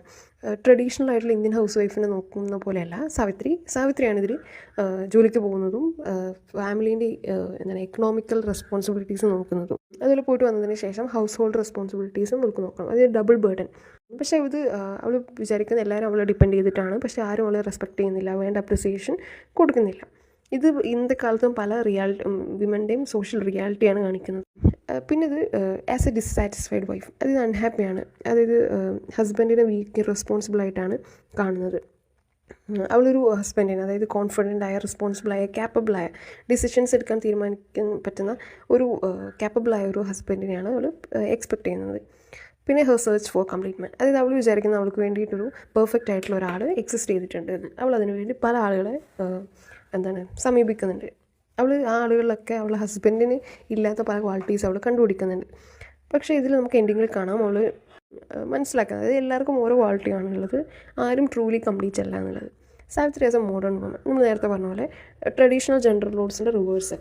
അതായത് പൊതുവേ നമുക്കറിയാം ട്രഡീഷണൽ പ്ലേസിൽ നമുക്ക് കാണാം മെയിൽ ക്യാരക്ടേഴ്സ് വർക്കിന് പോകുന്നു, ഫീമെയിൽ ക്യാരക്ടേഴ്സ് എന്ന് പറയുന്നത് വീടുമായിട്ട് ഹൗസ് വൈഫായിട്ട് നിൽക്കുകയാണ്. എന്നാൽ ഇതിൽ മോഡേൺ അപ്രോച്ചാണ് ഉള്ളത്. പിന്നെ കെയറിങ് ആൻഡ് കൺട്രോളിങ് മദർ, അതായത് കുട്ടികൾ ഇമോഷണലി മനസ്സിലാക്കുന്നതിന് പകരം she tries to dominate them. ഇത് അശോക് ജോലി കണ്ടുപിടിക്കാൻ വേണ്ടി അത് സാവിത്രീൻ്റെ ഇൻഫ്ലുവൻസ് യൂസ് ചെയ്ത് ട്രൈ ചെയ്യുന്നതിന് അശോക് എതിർക്കുന്നുണ്ട്. അതുപോലെ പിന്നെയുള്ളത് അവളുടെ സ്ട്രെങ്ത്താണ്, അതായത് ഹാർഡ് വർക്കിംഗ് ആണ്, റെസ്പോൺസിബിൾ ആണ്, ഹസ്ബൻഡിനെ പോലെയല്ല, സോഷ്യൽ കൺവെൻഷൻസ് ചലഞ്ച് ചെയ്ത് ഇൻജസ്റ്റിസ് അക്സെപ്റ്റ് ചെയ്യാൻ റെഡിയല്ല, കറേജസ് ആണ്, പ്രാക്ടിക്കലാണ്. പിന്നെയുള്ള വീക്ക്നെസ് എന്താണെന്ന് വെച്ചാൽ ഇംപേഷ്യൻ്റ് ആണ്, ക്രിട്ടിക്കലാണ്, insensitive towards other people, constantly humiliates husband, harsh words deepen his inferiority complex, unrealistic expectation of perfection. പിന്നെ ഒരേ സമയം victim and contributor to the family breakdown. അതൊരു വിക്ടിമാണ്, അതായത് ഇറസ്പോൺസിബിൾ ഹസ്ബൻഡ് ആയതുകൊണ്ടും ഇക്കണോമിക് ഹാർഡ്ഷിപ്സും സോഷ്യൽ പ്രഷേഴ്സൊക്കെ അനുഭവിക്കുന്നതുകൊണ്ട് ഷീസ് എ വിക്ടിം. അതേപോലെ ഷീസ് കോൺട്രിബ്യൂട്ടറുമാണ്, ബാക്കിയുള്ള ഫാമിലി മെമ്പേഴ്സിനെ, അതുപോലെ മെയിനായിട്ട് ഹസ്ബൻഡിൻ്റെ constant criticism, unrealistic expectation, emotional distance, ഇതൊക്കെ ഫാമിലി റിലേഷൻഷിപ്പിൻ്റെ തകർച്ചയിലേക്ക് നയിക്കുന്നതാണ്. പിന്നെ സൈക്കോളജിക്കൽ കോംപ്ലക്സിറ്റി, അതായത് പുറമേ കാണുമ്പോൾ she appears confident, aggressive and practically, ഉള്ളിലേക്ക് നോക്കുകയാണെങ്കിൽ she is lonely, insecure and deeply unhappy. പിന്നെ സെക്കൻഡ് യൂണിറ്റിൽ നോക്കുകയാണെങ്കിൽ നമുക്ക് ടൈറ്റിലിൻ്റെ സിഗ്നിഫിക്കൻസ്, അതായത് meaning of half A house, അതായത് ഹാഫ് എന്ന് പറഞ്ഞു കഴിഞ്ഞാൽ ടെമ്പററി പ്ലേസ് ആണ്, അതായത് ബിഗിനിങ്ങും ഇല്ല അതിനൊരു എൻഡും ഇല്ല. അതായത് ഒരു സ്റ്റേജിൽ നിന്ന് മറ്റൊരു സ്റ്റേജിലേക്ക് പോകുമ്പോൾ ആളുകൾ താമസിക്കുന്ന, അല്ലെങ്കിൽ അതിൻ്റെ ഒരു ഇടയിലുള്ളൊരു ഇതാണ് ഹാഫ് എ ഹൗസ്. അതുപോലെ ഇതിലും നമുക്ക് പറയാം ഇതൊരു ഒന്നും കംപ്ലീറ്റ് അല്ലാത്തൊരു സിറ്റുവേഷനിലാണ് ഈ ഫാമിലി. സാവിത്രീൻ്റെ ഇൻകംപ്ലീറ്റ് സെർച്ച്, അതായത് സാവിത്രി പെർഫെക്റ്റായ ഒരാൾക്ക് വേണ്ടിയിട്ട് സെർച്ച് ചെയ്യുന്നുണ്ട്, പക്ഷേ കിട്ടുന്നില്ല. പിന്നെ മഹേന്ദ്രനാഥിൻ്റെ ഇൻകംപ്ലീറ്റ് ലൈഫ്, അതായത് ഒരു ബിസിനസ് ഫെയിലിയർ മൂലം അദ്ദേഹം തകർന്ന് കോൺഫിഡൻസ് ഇല്ലാതെ നിൽക്കുകയാണ്. അദ്ദേഹത്തിന് ലൈഫ് റീബിൽഡ് ചെയ്യാൻ പറ്റുന്നില്ല. പിന്നെ ഫാമിലി ഒരു ഇൻകംപ്ലീറ്റ് ആയിട്ടുള്ള യൂണിറ്റാണ്. അതായത് ഫാമിലി എന്ന് പറയുന്നത് ലവ്, അണ്ടർസ്റ്റാൻഡിങ്, സെക്യൂരിറ്റി, ഇമോഷണൽ സപ്പോർട്ടൊക്കെ പ്രൊവൈഡ് ചെയ്യേണ്ട ഒരു ഇൻസ്റ്റിറ്റ്യൂഷനാണ് ഫാമിലി. പക്ഷേ ഇതിൽ ഫാമിലി എന്ന് പറയുന്നത് എല്ലാവരും ഒരുമിച്ചൊരു റൂഫിന് കീഴിൽ താമസിക്കുന്നതേ ഉള്ളൂ, പക്ഷേ ഇവർ തമ്മിലുള്ള ഇമോഷണൽ യൂണിറ്റി വളരെ കുറവാണ്. Simple of modern urban middle class life. ഇത് ഇപ്പോഴത്തെ മോഡേൺ അർബൻ മിഡിൽ ക്ലാസ്സിനെ റെപ്രസെൻ്റ് ചെയ്യുന്നു. അതായത് മോഡേൺ ലൈഫ് ഹാപ്പിനെസ് പ്രോമിസ് ചെയ്യുന്നുണ്ടെങ്കിലും ഇതുപോലെ ഫ്രസ്ട്രേഷൻസ് ആണ് ഡെലിവർ ചെയ്യുന്നത്. പിന്നെ സൈക്കോളജിക്കൽ സിഗ്നിഫിക്കൻസ്, അത് എല്ലാ ആളുകളും ഒരുമിച്ചാണെങ്കിലും അവർ എല്ലാവരും ലോൺലിനെസ് ഫീൽ ചെയ്യുന്നുണ്ട്. ഫിലോസഫിക്കൽ സിഗ്നിഫിക്കൻസ് ആണെങ്കിൽ human beings constantly search for complete happiness, perfect relationships and lasting satisfaction. അതായത് ഇംപെർഫെക്റ്റ് ആയ ഒരു വീട്ടിലെ ആളുകൾ പെർഫെക്റ്റ് ആയതിനെ തേടുന്നത്. പിന്നെ relationship between the title and the ending, അതായത് ഫാമിലി ഹാഫ് വേ ആയിട്ട് നിൽക്കുകയാണ് തുടക്കത്തിലും അവസാനത്തിലും. പിന്നെ symbolic importance of repeated male characters, അതായത് ഇതിൽ മെയിനായിട്ടുള്ളത് ഇതിൽ പല മെയിൽ ക്യാരക്ടേഴ്സ് ഉണ്ട്, പക്ഷേ ഇതൊക്കെ അഭിനയിക്കുന്നത് ഈ പ്ലേയിൽ ഒരു ആക്ടർ തന്നെയാണ്. അതായത് ഇവരൊക്കെ ഡിഫറെൻ്റ് ആയിട്ട് അപ്പിയർ ചെയ്താലും ഇവരൊക്കെ എസെൻഷ്യലി സിമിലറാണ് എന്നുള്ളൊരു കൺസെപ്റ്റ് കാണിക്കാനാണ് ഇവർ ഈ സിംബലിസം യൂസ് ചെയ്തത്. പിന്നെ ടൈറ്റിലിൻ്റെ റെലവൻസ്, ഇപ്പോഴും ഈ മോഡേൺ സൊസൈറ്റിയിലും ഇങ്ങനെയുള്ള സ്ട്രഗിൾസ് അനുഭവിക്കുന്ന കുറേ ആളുകളുണ്ട്. അതായത് emotional pressure, economic pressures, emotional isolation, communication gaps, unrealistic expectations. പിന്നെ നമുക്കിതിലുള്ളത് impact of economic crisis in Savitri and ഹസ്ബൻഡാണ്. സാവിത്രിയിലുള്ള impact becoming the burden of becoming the breadwinner, emotional frustration, search for security. എന്നാൽ ഹസ്ബൻഡിൻ്റെ impact loss of self respect, psychological breakdown, loss of authority. അതായത് ജോലിയില്ല, ആൾക്ക് റോളില്ല എന്നായി കഴിയുമ്പോൾ ഫാമിലിയിലുള്ള authority റെസ്പെക്റ്റും നഷ്ടപ്പെടുന്നു. ഇനി ഇതിൽ എന്തൊക്കെയാണ് സോഷ്യൽ എക്കണോമിക് പ്രോബ്ലംസ് ഫോക്കസ് ചെയ്തിരുന്നത്? അത് എക്കണോമിക് ഹാർഡ്ഷിപ്സ്, അതായത് ഒരാൾ മാത്രം ബ്രെഡ് വിന്നറായിട്ട് അത് ജോലിക്ക് പോകുന്നതും അതുപോലെ മഹേന്ദ്രനാഥ് പാസീവ് റെസ്പോൺസ്, അതായത് ചില സമയത്ത് സൈലൻ്റ് ആയിട്ട് അല്ലെങ്കിൽ പ്രശ്നങ്ങൾ വരുമ്പോൾ അതിനെ നേരിടാതെ വീടിൽ നിന്ന് ഇറങ്ങി പോവുക, അല്ലെങ്കിൽ സൈലൻ്റ് ആയിട്ട് ഇരിക്കുക, ഇങ്ങനെയുള്ള റെസ്പോൺസ്. അതുപോലെ emotional escape instead of real solutions. പിന്നെ സോഷ്യൽ കോണ്ടാക്ട്സിനെ ഡിപ്പെൻഡ് ചെയ്യുന്നു. അതായത് നമുക്കറിയാം അശോകിൻ്റെ ജോലി സംബന്ധമായിട്ട് സാവിത്രി മറ്റുള്ളവരെ റീച്ച് ഔട്ട് ചെയ്യുന്നുണ്ട്. അതായത് സോഷ്യൽ കോണ്ടാക്ട്സ് മിഡിൽ ക്ലാസ് ആളുകൾക്ക് എന്താണ് മറ്റുള്ള ഹയർ ആയിട്ടുള്ള ആളുകളായിട്ട് കോൺടാക്റ്റ് കീപ്പ് ചെയ്യേണ്ട ഡിപ്പെൻഡൻസ്, അതുപോലെ കുട്ടികളെ ഡിഫറെൻറ്റ് റെസ്പോൺസ്, അതായത് ഓരോ കുട്ടികളും ഈ ഒരു അൺഹെൽത്തി അറ്റ്മോസ്ഫിയറിൽ താമസിച്ച് വ്യത്യസ്ത രീതിയിലാണ് എന്താണ് റെസ്പോൺസ് ചെയ്യുന്നത്. അതുപോലെ changing gender role, simple of modern middle class family, ഇതൊക്കെയാണ് ഇതിന് മെയിനായിട്ടുള്ളത്. പിന്നെ ഇതിൽ സെൻട്രൽ ഇഷ്യൂസ് എന്ന് പറഞ്ഞു കഴിഞ്ഞാൽ failure of marriage, search of incompleteness, break down of family, economic insecurity, changing gender rules, crisis of identity, loneliness and emotional isolation, unemployment and loss of self respect, generation gap, human incompleteness, critic of materialism, psychological realism and contemporary relevance. Unit 3 മെയിനായിട്ടുള്ളത് അതിൻ്റെ ലാസ്റ്റിലുള്ളൊരു question, write a note on the way Savitri confronts her husband. എങ്ങനെയൊക്കെയാണ് confront ചെയ്യുന്നത്? For his failure as the bread winner, questions his lack of responsibility, reject his weak personality, challenges traditional gender roles, hold him responsible for the family's misery. അതായത് ഫാമിലീൻ്റെ unhappy കണ്ടീഷൻ്റെ കാരണം ഇദ്ദേഹമാണെന്ന് blame ചെയ്യുക. അതുപോലെ language become harsh and bitter, അതായത് insult ചെയ്യാൻ വേണ്ടിയിട്ട് ഹാഷ് ആയിട്ടുള്ള ലാംഗ്വേജ് യൂസ് ചെയ്യുക. അതുപോലെ സർക്കാസം യൂസ് ചെയ്യുക. Savitri search for a complete man, അതായത് മറ്റുള്ള ആളുകളായിട്ട് കമ്പയർ ചെയ്ത് എന്താണ് അദ്ദേഹത്തിന് ഹ്യൂമിലിയേറ്റ് ചെയ്യാൻ വേണ്ടി ഒരു കംപ്ലീറ്റ് ആയ ഒരാൾക്ക് വേണ്ടി സെർച്ച് ചെയ്യുക. അതുപോലെ മഹേന്ദ്രനാഥിൻ്റെ റെസ്പോൺസും, അതായത് അദ്ദേഹം ചില സമയത്ത് സൈലൻ്റ് ആയിരിക്കും, ആർഗ്യുമെൻറ്റ്സ് നിന്ന് വിത്ഡ്രോ ചെയ്യും, അല്ലെങ്കിൽ വീട്ടിൽ നിന്ന് ഇറങ്ങും. അതായത് കമ്മ്യൂണിക്കേറ്റ് ചെയ്യാൻ പറ്റാത്ത ഇന്നബിലിറ്റി ടു കമ്മ്യൂണിക്കേറ്റ് ഹോണസ്റ്റ്ലി ഒരു മേജർ കോസാണ്. പിന്നെ ബാലൻസ്ഡ് പെർസ്പെക്റ്റീവ്, അതായത് രണ്ടുപേരും ഇംപെർഫെക്റ്റ് ആണ്, അതായത് ഒരാളെ മാത്രം ഫോക്കസ് ചെയ്യല്ല, രണ്ടുപേരെയും ഇംപെർഫെക്റ്റ് ക്യാരക്ടേഴ്സ് ആയിട്ടാണ് കാണിക്കുന്നത്. പിന്നുള്ളത് വിമൻസ് പെർസ്പെക്റ്റീവ് ആണ്. നമുക്ക് വിമൻസ് പെർസ്പെക്റ്റീവ് നോക്കുകയാണെങ്കിൽ Savitri as a centre female voice, പിന്നെ critic of patriarchal marriage, search for emotional fulfilment, economic independence and its consequences, women's identity beyond traditional roles, motherhood from a realistic perspective. ഇതിൽ motherhood ഒരു idealised റോളായിട്ടല്ല കാണിക്കുന്നത്, പക്ഷേ അതിൻ്റെ difficult responsibility ആയിട്ടാണ് കാണിക്കുന്നത്. പിന്നെ Binni and the repetition of women's suffering, symbolism of the complete man. പിന്നെ ഈ സാവിത്രി വിക്ടിമോ റെസ്പോൺസിബിൾ, നമുക്കറിയാം സാവിത്രി ഒരേ ടൈം വിക്ടിമും കോൺട്രിബ്യൂട്ടറുമാണ്. പിന്നെ ഫെമിനിസ്റ്റ് റീഡിങ്ങിൽ നമുക്കിത് മനസ്സിലാകാം. ട്രഡീഷണൽ ആയിട്ടുള്ള പല സ്റ്റീരിയോ ടൈപ്സിനെയും റിജക്റ്റ് ചെയ്യുകയും ചലഞ്ച് ചെയ്യുകയും ചെയ്യുന്നുണ്ട്. പിന്നെ ഉള്ളത് role of family in the life of middle class women. ഫാമിലിയാണ് വിമൻ്റെ സെൻട്രൽ ആയിട്ടുള്ള പാർട്ട്. അതുപോലെ ഡബിൾ ബേർഡൻ, വർക്കിംഗ് വുമനെ സംബന്ധിച്ച് പുറത്തുള്ള ജോലിയും അകത്തുള്ള ജോലിയും ചെയ്യണം. Family as a source of emotional conflict, economic responsibility and family power, family and women's identity, motherhood and responsibility, family as a reflection of social change, women's search for emotional fulfillment, the family and the cycle of suffering, balanced perspective.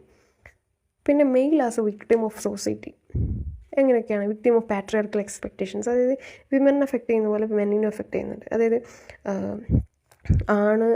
ആണ് വീട്ടിലെ bread വിന്നറായിരിക്കേണ്ടത്, main income കൊണ്ടുവരേണ്ടത് മെയിലാണ്. അതായത് മെയിലിൻ്റെ success എന്ന് പറയുന്നത് അവരുടെ quality നോക്കിയിട്ടല്ല, അവരുടെ financial ഗെയിനും വെൽത്തിനെയും base ചെയ്തിട്ടാണ്.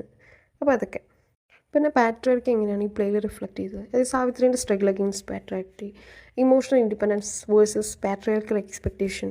അതായത് എല്ലാ ദിവസവും വർക്ക് ചെയ്തതിന് ശേഷം, അതായത് പാട്രിയാർക്കൽ മൈൻഡ് സെറ്റിൽ എന്താണ്, women were dependent on domestic work. അതായത് ഡബിൾ ബേർഡൻ, അതായത് ഡൊമസ്റ്റിക് വർക്കും ചെയ്യണം, പുറമേയുള്ള വർക്കും ചെയ്യണം. പിന്നെ Mahendranath and crisis of masculinity, അതായത് സാവിത്രിക്ക് ഒരു ഇമോഷണൽ സപ്പോർട്ട് ആവേണ്ട അദ്ദേഹം പാസീവും ഡിഫീറ്റഡ് ആണ്.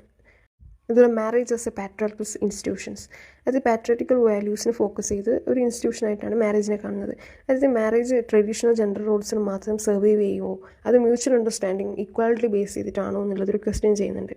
അതിൽ ഒബ്ജക്റ്റിഫിക്കേഷൻ ഓഫ് വിമൻ, നമുക്കറിയാം പല മെയിൽസിൻ്റെയും റോൾസ് നമ്മളിതിൽ കാണാം. അപ്പോൾ എല്ലാവരും സാവിത്രീനെ കാണുന്നത് according to their own interest and desire, അതായത് അവളുടെ ഒരു ഇൻഡിപെൻഡൻറ്റ് ഇൻഡിവിജ്വലായിട്ടോ അല്ലെങ്കിൽ അവളുടെ ഇൻട്രസ്റ്റിലോ അല്ല, അവരവരുടെ ഇൻട്രസ്റ്റിലും ഡിസയറിലുമാണ് അവളെ കാണുന്നത്. പിന്നെ women's lack of emotional fulfilment, patriarchy and the next generation, അതായത് ഈ പാട്രിയാർക്കൽ ഫാമിലി സ്ട്രക്ചറിൽ ഉണ്ടാകുന്ന സഫറിങ്സ് ഒരു ജനറേഷനിൽ നിന്ന് മറ്റു ജനറേഷൻ നമുക്ക് കാണാം ആ മക്കളുടെ ഇതിൽ നോക്കുമ്പോൾ. അതുപോലെ മോഹൻസ് ബാലൻസ്ഡ് വ്യൂ, അതായത് ഇത് ഡാമേജ് ചെയ്യുന്നുണ്ട് പാട്രിയാർക്കൽ വാല്യൂസ്, അതായത് വിമനെ മാത്രമല്ല മെന്നിനെയും ഇത് ഡാമേജ് ചെയ്യുന്നുണ്ട് എന്നുള്ളൊരു ബാലൻസ്ഡ് പേഴ്സ്പെക്റ്റീവ് നമുക്കിതിൽ കാണാം. പിന്നെ patriarchy and the symbolism of the title പറയുന്ന പോലെ തന്നെ ഫെയിലിയേഴ്സ് ഓഫ് പാട്രിയാർക്കി ഐഡിയൽസ്, അതായത് ഫാമിലി എന്താണ് ഹാഫ് വേയിൽ നിൽക്കുകയാണ്, എവിടെ ഓൾഡും പാട്രിയാർക്കൽ വാല്യൂ മോഡേൺ ഐഡിയാസിലും ഇടയിൽ ഹാഫ് വേ ആയിട്ട് ഇൻകംപ്ലീറ്റ് ആയിട്ട് നിൽക്കുകയാണ്. പിന്നെ കോണ്ടംപററി റിലവൻസ്, അതായത് ഇപ്പോഴും നമുക്ക് ഇങ്ങനെയുള്ള പ്രോബ്ലംസ് നമ്മൾ സൊസൈറ്റിയിൽ കാണാൻ പറ്റും. അപ്പം ഇതും ഇപ്പോഴും റിലവൻ്റ് ആണ്.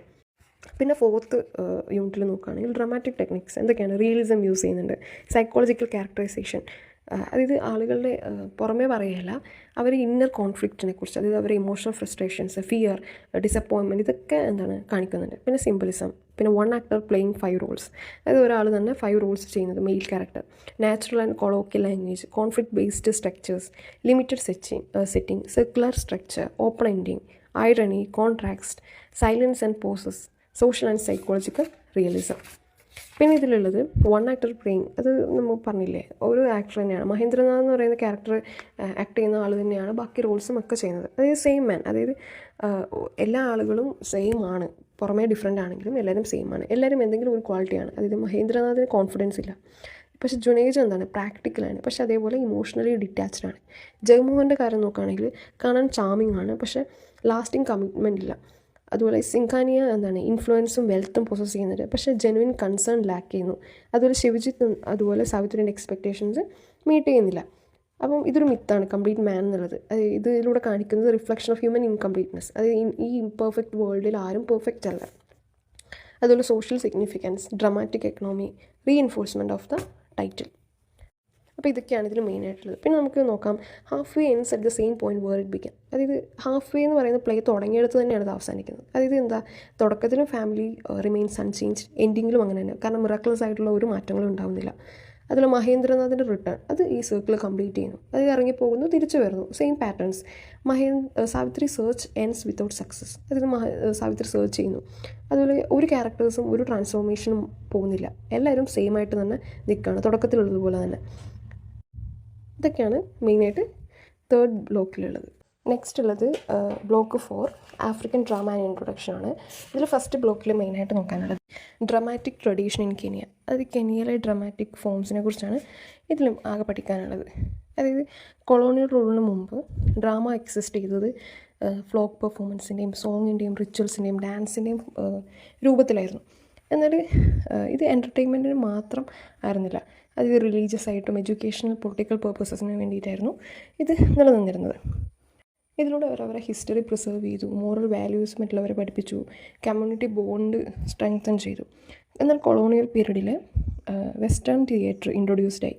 അത് മിഷണറീസിലും കൊളോണിയൽ അഡ്മിനിസ്ട്രേറ്റേഴ്സും വഴി വെസ്റ്റേൺ തിയേറ്റർ ഇൻട്രൊഡ്യൂസ് ചെയ്തതിന് ശേഷം യൂറോപ്യൻ പ്ലേസ് ആണ് പ്ലേ ചെയ്തിരുന്നത്. അത് ആഫ്രിക്കൻ പ്ലേ അവർ നെഗ്ലക്റ്റ് ചെയ്തു, ഒഴിവാക്കിയിരുന്നു.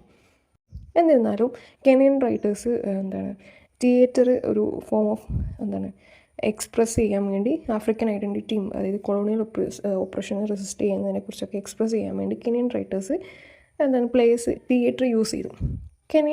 കെനിയ സ്വാതന്ത്ര്യം നേടിയതിനു ശേഷം, അതായത് 1963 ശേഷം മോഡേൺ ഡ്രാമ ഡെവലപ്പ് ചെയ്തു. അതായത് എഴുത്തുകാർ സോഷ്യൽ ഇഷ്യൂസിനെ അഡ്രസ്സ് ചെയ്യാൻ തുടങ്ങി. അതായത് colonialism, neo colonialism, corruption, poverty, inequality, social injustice എന്നുള്ള ടോപ്പിക്സ് അഡ്രസ്സ് ചെയ്യാൻ തുടങ്ങി. അതായത് തിയേറ്റർ ഒരു പൊളിറ്റിക്കൽ അവയർനെസ്സും സോഷ്യൽ ചേഞ്ച് എൻകറേജ് ചെയ്യാൻ വേണ്ടിയിട്ടുള്ളൊരു ഇമ്പോർട്ടൻറ്റ് മീഡിയമായിട്ട് തിയേറ്റർ മാറി. ഈ കാലത്തിലൊരു ഇൻഫ്ലുവൻഷ്യൽ ഫിഗറാണ് നുഗി വാ തിയോങ്കോ. അതിൻ്റെ സ്റ്റോറിയാണ് ട്രയൽ ഓഫ് ഡഡൻ കമാത്തിയാണ് നമുക്കിതിൽ പഠിക്കാനുള്ളത്. അപ്പം അദ്ദേഹം വിശ്വസിച്ചിരുന്നത് തിയേറ്റർ എന്ന് പറയുന്നത് എലൈറ്റ് ആയിട്ടുള്ള നോബിളായിട്ടുള്ള ആളുകളെ സെർവ് ചെയ്യേണ്ടതല്ല, അത് ഓർഡിനറി പീപ്പിളിനെ സെർവ് ചെയ്യേണ്ടതാണ്. പിന്നെ ഒരു ഫീച്ചർ എന്താണെന്ന് വെച്ചാൽ കമ്മ്യൂണിറ്റി തിയേറ്ററാണ്. അതായത് ലോക്കൽ പീപ്പിൾ പെർഫോമൻസിൽ പാർട്ടിസിപ്പേറ്റ് ചെയ്യുന്നത്, അതായത് ട്രഡീഷണൽ പെർഫോമൻസ് ടെക്നിക്സിനെ മോഡേൺ ഡ്രാമാറ്റിക് ഫോമുമായിട്ട് കമ്പൈൻ ചെയ്ത് യൂസ് ചെയ്യുന്നതാണ് കമ്മ്യൂണിറ്റി തിയേറ്റർ. ഇത് ലോക്കൽ പീപ്പിൾ പാർട്ടിസിപ്പേറ്റ് ചെയ്യുന്നത്. അപ്പോൾ ഇതൊക്കെയാണ് മെയിനായിട്ട് ഇതിലുള്ളത്. ഡീറ്റെയിൽ ആയിട്ട് വേണ്ടവർക്ക് ടെക്സ്റ്റ് ബുക്കിലുള്ള ഡ്രാമ ആഫ്റ്റർ ഇൻഡിപെൻഡൻസ് ആ പോർഷനൊക്കെ വായിച്ചു നോക്കാം. പിന്നെ നമുക്ക് പഠിക്കാനുള്ളത് യൂണിറ്റ് 2 നുഗി വാ തോങ്സ് ലൈഫ് ആൻഡ് വേൾഡ് വ്യൂ. ഇതിലുള്ളത് നുഗീസ് ഐഡിയോളജി ആൻഡ് വേൾഡ് വ്യൂ. ഇത് നുഗി ഈ റൈറ്ററിൻ്റെ വേൾഡ് വ്യൂ അല്ലെങ്കിൽ ഐഡിയോളജിയെ കുറിച്ചാണ്. ഇതിൻ്റെ ഐഡിയോളജിക്കൽ ബാക്ക്ഗ്രൗണ്ട് എന്ന് പറയുന്നത് ഞാൻ സിമ്പിൾ ഇംഗ്ലീഷിൽ തന്നെ പറയാം. Developed through his personal experience under British colonial rule and his observation of the inequalities that continued even after Kenya gained independence. Although political freedom achieved in 1963, economic exploitation, corruption, and social injustice persisted under the new ruling class. He convinced true freedom required economic equality, cultural liberation, and social justice. Consequently, his works criticize colonialism, imperialism, capitalism while advocating the rights of workers, peasants and the marginalized. അതായത് പറയുന്നത് അദ്ദേഹത്തിൻ്റെ background എന്താണെന്ന് വെച്ചാൽ അദ്ദേഹത്തിൻ്റെ എക്സ്പീരിയൻസിൽ നിന്ന് തന്നെയാണ് ഇത് develop ചെയ്തിട്ടുള്ളത്. അതുപോലെ കെനിയ സ്വാതന്ത്ര്യം നേടിയെടുത്തിട്ടുണ്ടെങ്കിലും പൊളിറ്റിക്കൽ ഫ്രീഡം മാത്രമാണ് കിട്ടിയിട്ടുണ്ടായിരുന്നത്. അതായത് അപ്പോഴും എക്കണോമിക്കലൊക്കെ എക്സ്പ്ലോയിറ്റേഷനും കറപ്ഷനും ഇൻജസ്റ്റിസൊക്കെ അന്നും നിലനിന്നിരുന്നു. അപ്പം അദ്ദേഹത്തിൻ്റെ വർക്കിലൂടെ ഇതിനെയൊക്കെ ക്രിട്ടിസൈസ് ചെയ്യുകയാണ് ചെയ്തത്. Literature as A tool for social change. അദ്ദേഹത്തിൻ്റെ ഇതിൽ റൈറ്റേഴ്സിന് ഒരു റെസ്പോൺസിബിലിറ്റി ഉണ്ട്. അതായത് സൊസൈറ്റിയിലുള്ള ഇൻജസ്റ്റിസിനെ എക്സ്പോസ് ചെയ്യാനും സൊസൈറ്റീൻ്റെ ട്രാൻസ്ഫോർമേഷന് കോൺട്രിബ്യൂട്ട് ചെയ്യാനും റൈറ്റേഴ്സിനൊരു റെസ്പോൺസിബിലിറ്റി ഉണ്ട്. അദ്ദേഹത്തിൻ്റെ ഒരു ഫേമസ് സ്റ്റേറ്റ്മെൻ്റ് ആണ്, literature should serve the people, reflect his belief that writers must stand with the oppressed rather than with those in power. പിന്നെ ഉള്ളത് പൊളിറ്റിക്സ് ആൻഡ് ലിറ്ററേച്ചർ. അദ്ദേഹത്തിൻ്റെ ബിലീഫിൽ ലിറ്ററേച്ചർ എല്ലാം പൊളിറ്റിക്കലാണ്. അദ്ദേഹം പൊളിറ്റിക്സിന് സോഷ്യൽ റിയാലിറ്റി പ്രൊവൈഡ് ചെയ്യാണ്. അതായത് ലിറ്ററേച്ചറിലൂടെ സോഷ്യൽ റിയാലിറ്റി കാണിച്ചു തരികയാണ്. അപ്പോൾ ലിറ്ററേച്ചർ ആളുകളെ റീഡേഴ്സിനെ ഹെൽപ്പ് ചെയ്യാണ്. അതായത് പൊളിറ്റിക്കൽ സിസ്റ്റം മനസ്സിലാക്കാനും അതിനെ ക്വസ്റ്റ്യൻ ചെയ്യാനും ഹെൽപ്പ് ചെയ്യുകയാണ്. അതായത് എന്തൊക്കെ ഇഷ്യൂസാണ്, colonial domination, class conflict, land ownership, corruption, education, religion and economic inequality. പിന്നെ next, opposition to colonialism and imperialism. നമുക്കറിയാം കൊളോണിയൽ റൂളേഴ്സ് ആഫ്രിക്കൻ റിസോഴ്സസും അവരുടെ ലാംഗ്വേജസ് ഇമ്പോസ് ചെയ്യുകയും അവരെ റിസോഴ്സസ് എക്സ്പ്ലോയിറ്റ് ചെയ്യുകയും എഡ്യൂക്കേഷൻ കൺട്രോൾ ചെയ്യുകയും ചെയ്തു. പൊളിറ്റിക്കൽ ഇൻഡിപെൻഡൻസ് നേടിയതിന് ശേഷവും ആഫ്രിക്കൻ ആളുകൾക്ക് പല പ്രശ്നങ്ങളും നേരിടേണ്ടി വന്നു. ഇദ്ദേഹത്തിൻ്റെ റൈറ്റിങ്സ് അവരെ എൻകറേജ് ചെയ്തു എന്തിന്, to reclaim their history, traditions, languages and cultural identity. Next, language and cultural identity. ലാംഗ്വേജിലെ ഒരു പാർട്ടാണ്. അദ്ദേഹം ആദ്യം എഴുതിയിരുന്നത് ഇംഗ്ലീഷിലായിരുന്നു. പിന്നെ അദ്ദേഹം റൈറ്റിങ്സ് നേറ്റീവ് ലാംഗ്വേജായ GIKUYU എന്ന ലാംഗ്വേജിലേക്കായി. അദ്ദേഹത്തിൻ്റെ ഇതിൽ ലാംഗ്വേജ് എന്ന് പറയുന്നത് ക്യാരിയറാണ്. എന്തിൻ്റെ, ഹിസ്റ്ററിയുടെ, കൾച്ചറിൻ്റെ, ഐഡൻറ്റിറ്റിയുടെ ഒരു ക്യാരിയറാണ്. അപ്പോൾ റൈറ്റിംഗ് ഈ ഭാഷയിൽ എഴുതുക എന്ന് പറഞ്ഞു കഴിഞ്ഞാൽ it allows reach common people. അതായത് ഇൻഡിജിനസ് ആയിട്ടുള്ള അവരുടെ ട്രഡീഷൻ പ്രിസർവ് ചെയ്യാനും അതുപോലെ സാധാരണ ആളുകളിലേക്ക് എത്താനും ഇത് ഹെൽപ്പ് ചെയ്തു. അതുപോലെ അദ്ദേഹത്തിൻ്റെ ഫേമസ് വർക്കായ ഡീകൊളോണൈസിങ് ദ മൈൻഡ് എന്ന് പറയുന്നതിൽ അദ്ദേഹം ആർഗ്യൂ ചെയ്യുന്നുണ്ട്. അതായത് കൾച്ചറൽ ഫ്രീഡം, ലിംഗ്വിസ്റ്റിക് ഫ്രീഡം ഇല്ലാതെ ഒരിക്കലും പോസിബിൾ അല്ല എന്നുള്ളത്. അതുപോലെ ചോയ്സ് ഓഫ് ലാംഗ്വേജ് എന്ന് പറയുന്നത് ഒരു പൊളിറ്റിക്കൽ അല്ലെങ്കിൽ ഒരു ആക്ട് ഓഫ് റെസിസ്റ്റൻസ് ആണെന്നും അദ്ദേഹം പറയുന്നുണ്ട്. പിന്നെ ഉള്ളത് റെപ്രസെൻറ്റേഷൻ ഓഫ് കോമൺ പീപ്പിൾ. അതായത് ഓർഡിനറി പീപ്പിളിൻ്റെ അവരാണ് സൊസൈറ്റീൻ്റെ ട്രൂ ബിൽഡേഴ്സ് എന്ന് അദ്ദേഹം വിശ്വസിക്കുന്നുണ്ട്. പിന്നെ അദ്ദേഹത്തിൻ്റെ ഒരു പ്ലേ എക്സ്പ്ലെയിൻ ചെയ്ത് പറയുന്നുണ്ട്, politics and literature in I will marry when I want. ഇതിൽ പറയുന്ന ഒരു പുവർ ഫാമിലി ഫാമിംഗ് കപ്പിളിനെ കുറിച്ചാണ്. അതായത് വെൽത്തി ലാൻഡ് ഓണേഴ്സിനെയും ബിസിനസ് റിലീജിയസ് ലീഡേഴ്സ് വഴി എക്സ്പ്ലോയിറ്റ് ചെയ്യപ്പെടുന്ന ഒരു ഫാമിംഗ് കപ്പിളിനെ കുറിച്ചാണ് പറയുന്നത്. ഇത് ഗുക്യു ലാംഗ്വേജിലാണ് എഴുതിയിട്ടുള്ളത്. പിന്നെ റോൾ ഓഫ് റൈറ്റർ. അദ്ദേഹത്തിൻ്റെ കാഴ്ചപ്പാടിൽ റൈറ്റർ എന്ന് പറയുന്നത് remains neutral in an unjust society. അതായത് ആർട്ട് ഫോർ ആർട്സ് സേക്ക് എന്നുള്ള ഐഡിയ അദ്ദേഹം റിജക്റ്റ് ചെയ്യുകയാണ്. അദ്ദേഹം പറയുന്നത് ആർട്ട് ഫോർ സൊസൈറ്റി. ഇത് ആർട്ടിനെ എൻ്റർടൈൻമെൻറ്റിന് മാത്രമായിട്ടല്ല, അത് ഒരു റൈറ്ററിൻ്റെ റെസ്പോൺസിബിലിറ്റി ആയിട്ടാണ് അദ്ദേഹം കാണുന്നത്. അദ്ദേഹത്തിൻ്റെ റൈറ്റിങ്സ് പല എഴുത്തുകാരെ ഇൻഫ്ലുവൻസ് ചെയ്തിട്ടുണ്ട്. അതുപോലെ കമ്മ്യൂണിറ്റി തിയേറ്റേഴ്സിനെ ഇൻഫ്ലുവൻസ് ചെയ്തു. ഇതൊക്കെയാണ് സെക്കൻഡ് യൂണിറ്റിലുള്ളത്. ഇനി തേർഡ് യൂണിറ്റിൽ നോക്കുകയാണെങ്കിൽ broad movements in the trial of Dedan Kimathi. Trial of Dedan Kimathi എന്ന് പറയുന്ന സ്റ്റോറിയിൽ ബ്രോഡ് മൂവ്മെൻറ്റ്സ് എന്തൊക്കെയാണ് നമുക്കൊന്ന് പറയാം. Unconventional dramatic structure.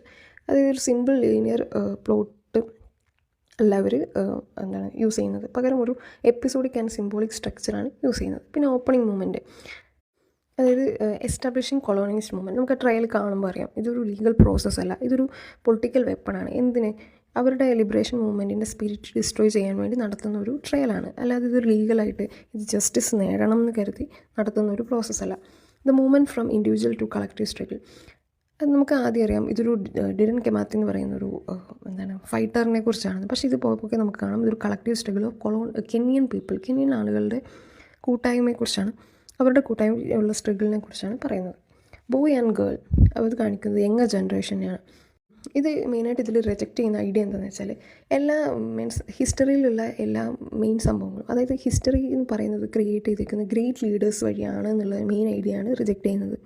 അതായത് ഇതൊരു കൂട്ടായ്മയാണ്, കളക്റ്റീവ് ആക്ഷനാണ്, ഇത് ഒരാൾ മാത്രം ആ ഒരു ഹീറോയിക് ആക്ഷൻ അല്ല എന്നാണ് പറയുന്നത്. The courtroom as a dramatic centre. Courtroom function less as a place of justice than a stage where the conflict between colonial power and African nationalism is exposed.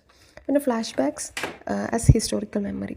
അത് present ട്രയലിൽ നിന്നും പണ്ടത്തെ മൊമെൻറ്റ്സിൽ നിന്നും ഇങ്ങനെ frequent ആയിട്ട് shift ആവുന്നുണ്ട്. ഇതെന്താണ് ഓഡിയൻസിനെ റിമൈൻഡ് ചെയ്യാണ്ട് sacrifices and historical background of Kenyan people. അതുപോലെ songs, dances and oral tradition, അത് ആഫ്രിക്കൻ കൾച്ചറിനെ സ്ട്രെങ്തൻ ചെയ്യാൻ, അവരുടെ ഐഡൻറ്റിറ്റി സ്ട്രെങ്തൻ സെലിബ്രേറ്റ് ചെയ്യാൻ, റെസിസ്റ്റൻസ് എൻകറേജ് ചെയ്യാൻ മ്യൂസിക്കും ഡാൻസും ഒക്കെ യൂസ് ചെയ്യുന്നുണ്ട്. ഇതുപോലെ ഹോപ്പ് ആൻഡ് യൂണിറ്റി സിംബലൈസ് ചെയ്യുന്നു. Next role of symbolic characters, boy and ഗേളിനെ കാണിക്കുന്നുണ്ട്. ഇതിനെ കാണിക്കുന്നതാണ് വരും ജനറേഷനെയാണ് കാണിക്കുന്നത്. Workers and peasants, the collective strength of ordinary people. Colonial officials, ഗ്രീഡിനെ, operation, ഇൻജസ്റ്റിസിനെയൊക്കെ കാണിക്കുന്നു.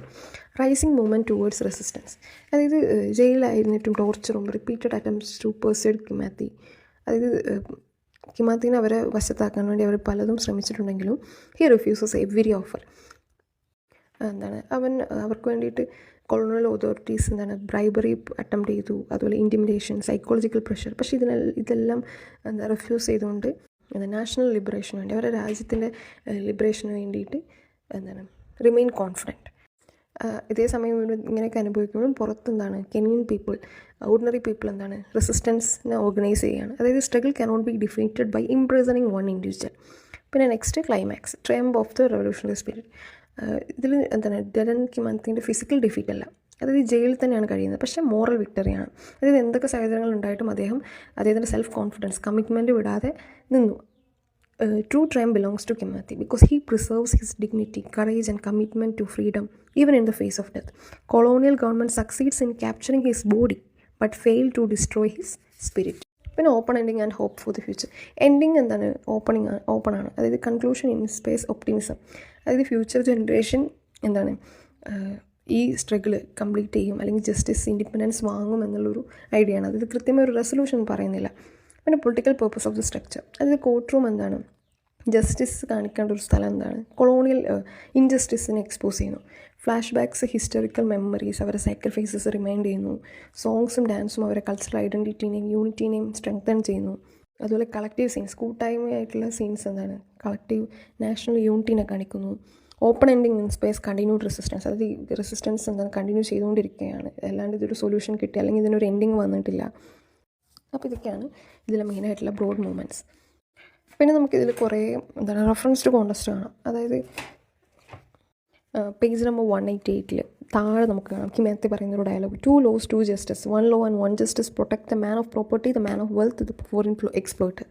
ഇത് ഹിപ്പോക്രസിയാണ് കാണിക്കുന്നത് ബ്രിട്ടീഷ് കൊളോണിയൽ ലീഗൽ സിസ്റ്റത്തിൻ്റെ. അതിൽ ലോ ആരുടെ ഇൻട്രസ്റ്റിനെയാണ് സെർവ് ചെയ്യുന്നത്? വെൽത്തി ആയിട്ടുള്ള, പൈസയുള്ള, പവർഫുൾ ആയിട്ടുള്ള ആളുകൾക്ക് പാർഷ്യലായിട്ട് പ്രവർത്തിക്കുന്നു. അത് അദ്ദേഹം പറയുന്ന 2 law, 2 justice. എന്താണ് 2 law? ഒന്ന് എന്ത് ലോയാണ്? Protects the rich, powerful colonial law. പിന്നെന്താ? Experienced by poor Africans workers, instead of receiving justice they are punished. ഇത് പറയുന്നത് എന്താണെന്ന് വെച്ചാൽ ലോ ഒരു ഓപ്പറേഷൻ്റെ ഇൻസ്ട്രുമെൻ്റായി മാറുന്നത്. അതുപോലെ ലോയും ജസ്റ്റിസും തമ്മിലുള്ള difference, criticism of colonial justice. അതായത് ലോ, നിയമം, എന്നാലും നിയമത്തിലൂടെ അവർക്ക് നീതി കിട്ടുന്നുണ്ടോ? ഇല്ല. കാരണം നിയമം ആരെ സംരക്ഷിക്കുകയാണ്? വെൽത്തി കൊളോണിയൽ റൂളേഴ്സിനെ ഇൻട്രസ്റ്റ് സെർവ് ചെയ്യുന്നു. പിന്നുള്ളതാണ് I will teach you justice, I had cattle and sheep. Next പേജിൽ തന്നെയുണ്ട് അപ് ടു ബാൻഡിറ്റ്സ് വരെ. ഈ വേർഡ്സ് പറയുന്നത് ഒരു സെറ്റിലറാണ്, ഒരു വെൽത്തി യൂറോപ്യൻ ലാൻഡ് ഓണറാണ് പറയുന്നത്. ഇതൊരു കോർട്ട് റൂം സീനിൽ ഉണ്ടാകുന്ന ഒരു സംഭവമാണ്. അതായത് ഡെലൻ കിമാത്തിക്കെതിരെ പല ആളുകൾ, വിറ്റ്നസ്സസ് കോർട്ടിൽ അപ്പിയർ ആവുകയാണ്.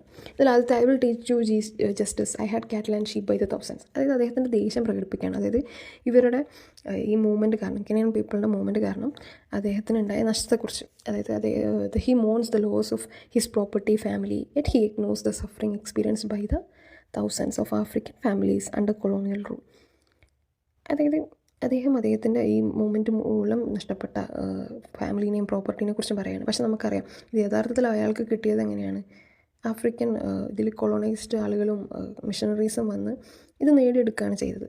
ആ സമയത്ത് ആഫ്രിക്കൻ പീപ്പിൾ അനുഭവിച്ച എക്സ്പീരിയൻസ്, അവരുടെ സഫറിങ്സ് ഒന്നും അദ്ദേഹം മനസ്സിലാവുന്നില്ല. പക്ഷേ അദ്ദേഹത്തിന് സ്വന്തം നഷ്ടം ഉണ്ടായപ്പോൾ അദ്ദേഹം അത് പറയുകയാണ്. പിന്നെ എന്താണ് ഇതിൽ പറയുന്നത്? Different idea of justice. അത് സെറ്റിലറിനെ സംബന്ധിച്ച് എന്താണ് ജസ്റ്റിസ്? പണിഷിങ് കിമാത്തിനെ സംബന്ധിച്ച് എന്താണ്? ഫോറിൻ ഓക്യുപ്പേഷൻ എൻഡ് ചെയ്യുക, റീസ്റ്റോർ ചെയ്യുക, ഫ്രീഡം.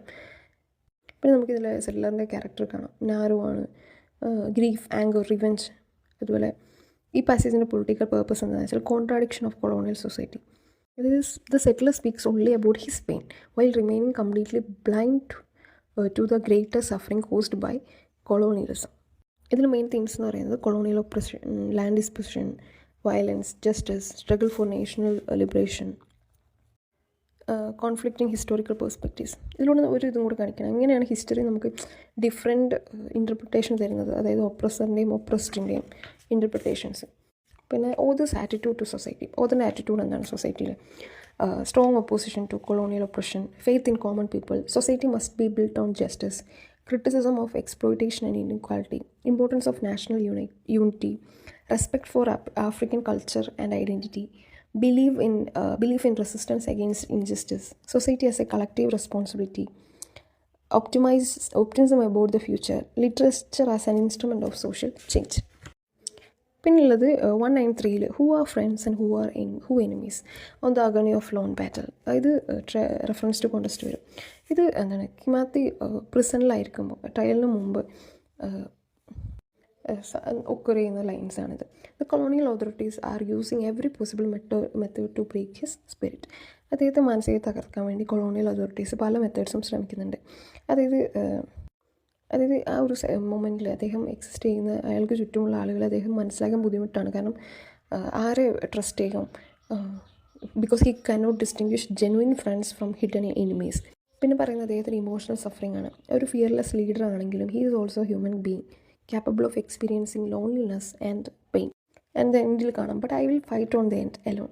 ഇങ്ങനെയൊക്കെ ആണെങ്കിലും his final declaration transforms this moment of weakness into one extraordinary courage.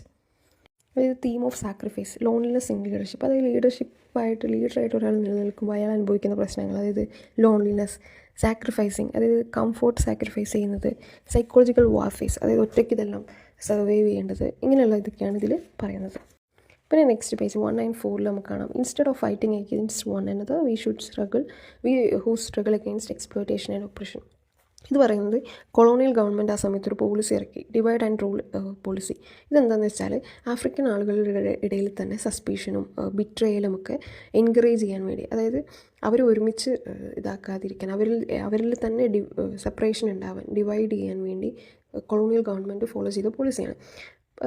പക്ഷേ കിമാത്തി ഒരു ഗൈഡിനെ പോലെ ആളുകളെ അവെയർ ചെയ്യുകയാണ്, അതായത് ഈ ഒരു ഇൻറ്റേർണൽ കോൺഫ്ലിക്റ്റിനെ കുറിച്ച്. അതായത് നമ്മൾ എത്നിസിറ്റി, ക്ലാസ്, ഫിയർ, പേഴ്സണൽ ഇൻട്രസ്റ്റിനെ ബേസ് ചെയ്ത് ആളുകൾ നമ്മൾ ഡിവൈഡ് ചെയ്യുന്നു. അതായത് അപ്പോൾ നമ്മൾ മനസ്സിലാക്കണം, നമ്മളെല്ലാം ഒരേ സഫറിങ് ആണ് ഷെയർ ചെയ്യുന്നത്, അതുകൊണ്ട് നമുക്കൊരു കോമൺ റെസ്പോൺസിബിലിറ്റിയാണ് ഉള്ളത്. സക്സസ് ഡിപ്പെൻഡ് ചെയ്യുന്നത് സോളിഡാരിറ്റിയിലും മ്യൂച്വൽ എൻകറേജ്മെൻറ്റിലാണെന്ന് അവരെ ഗൈഡ് ചെയ്യുകയാണ് ചെയ്യുന്നത്.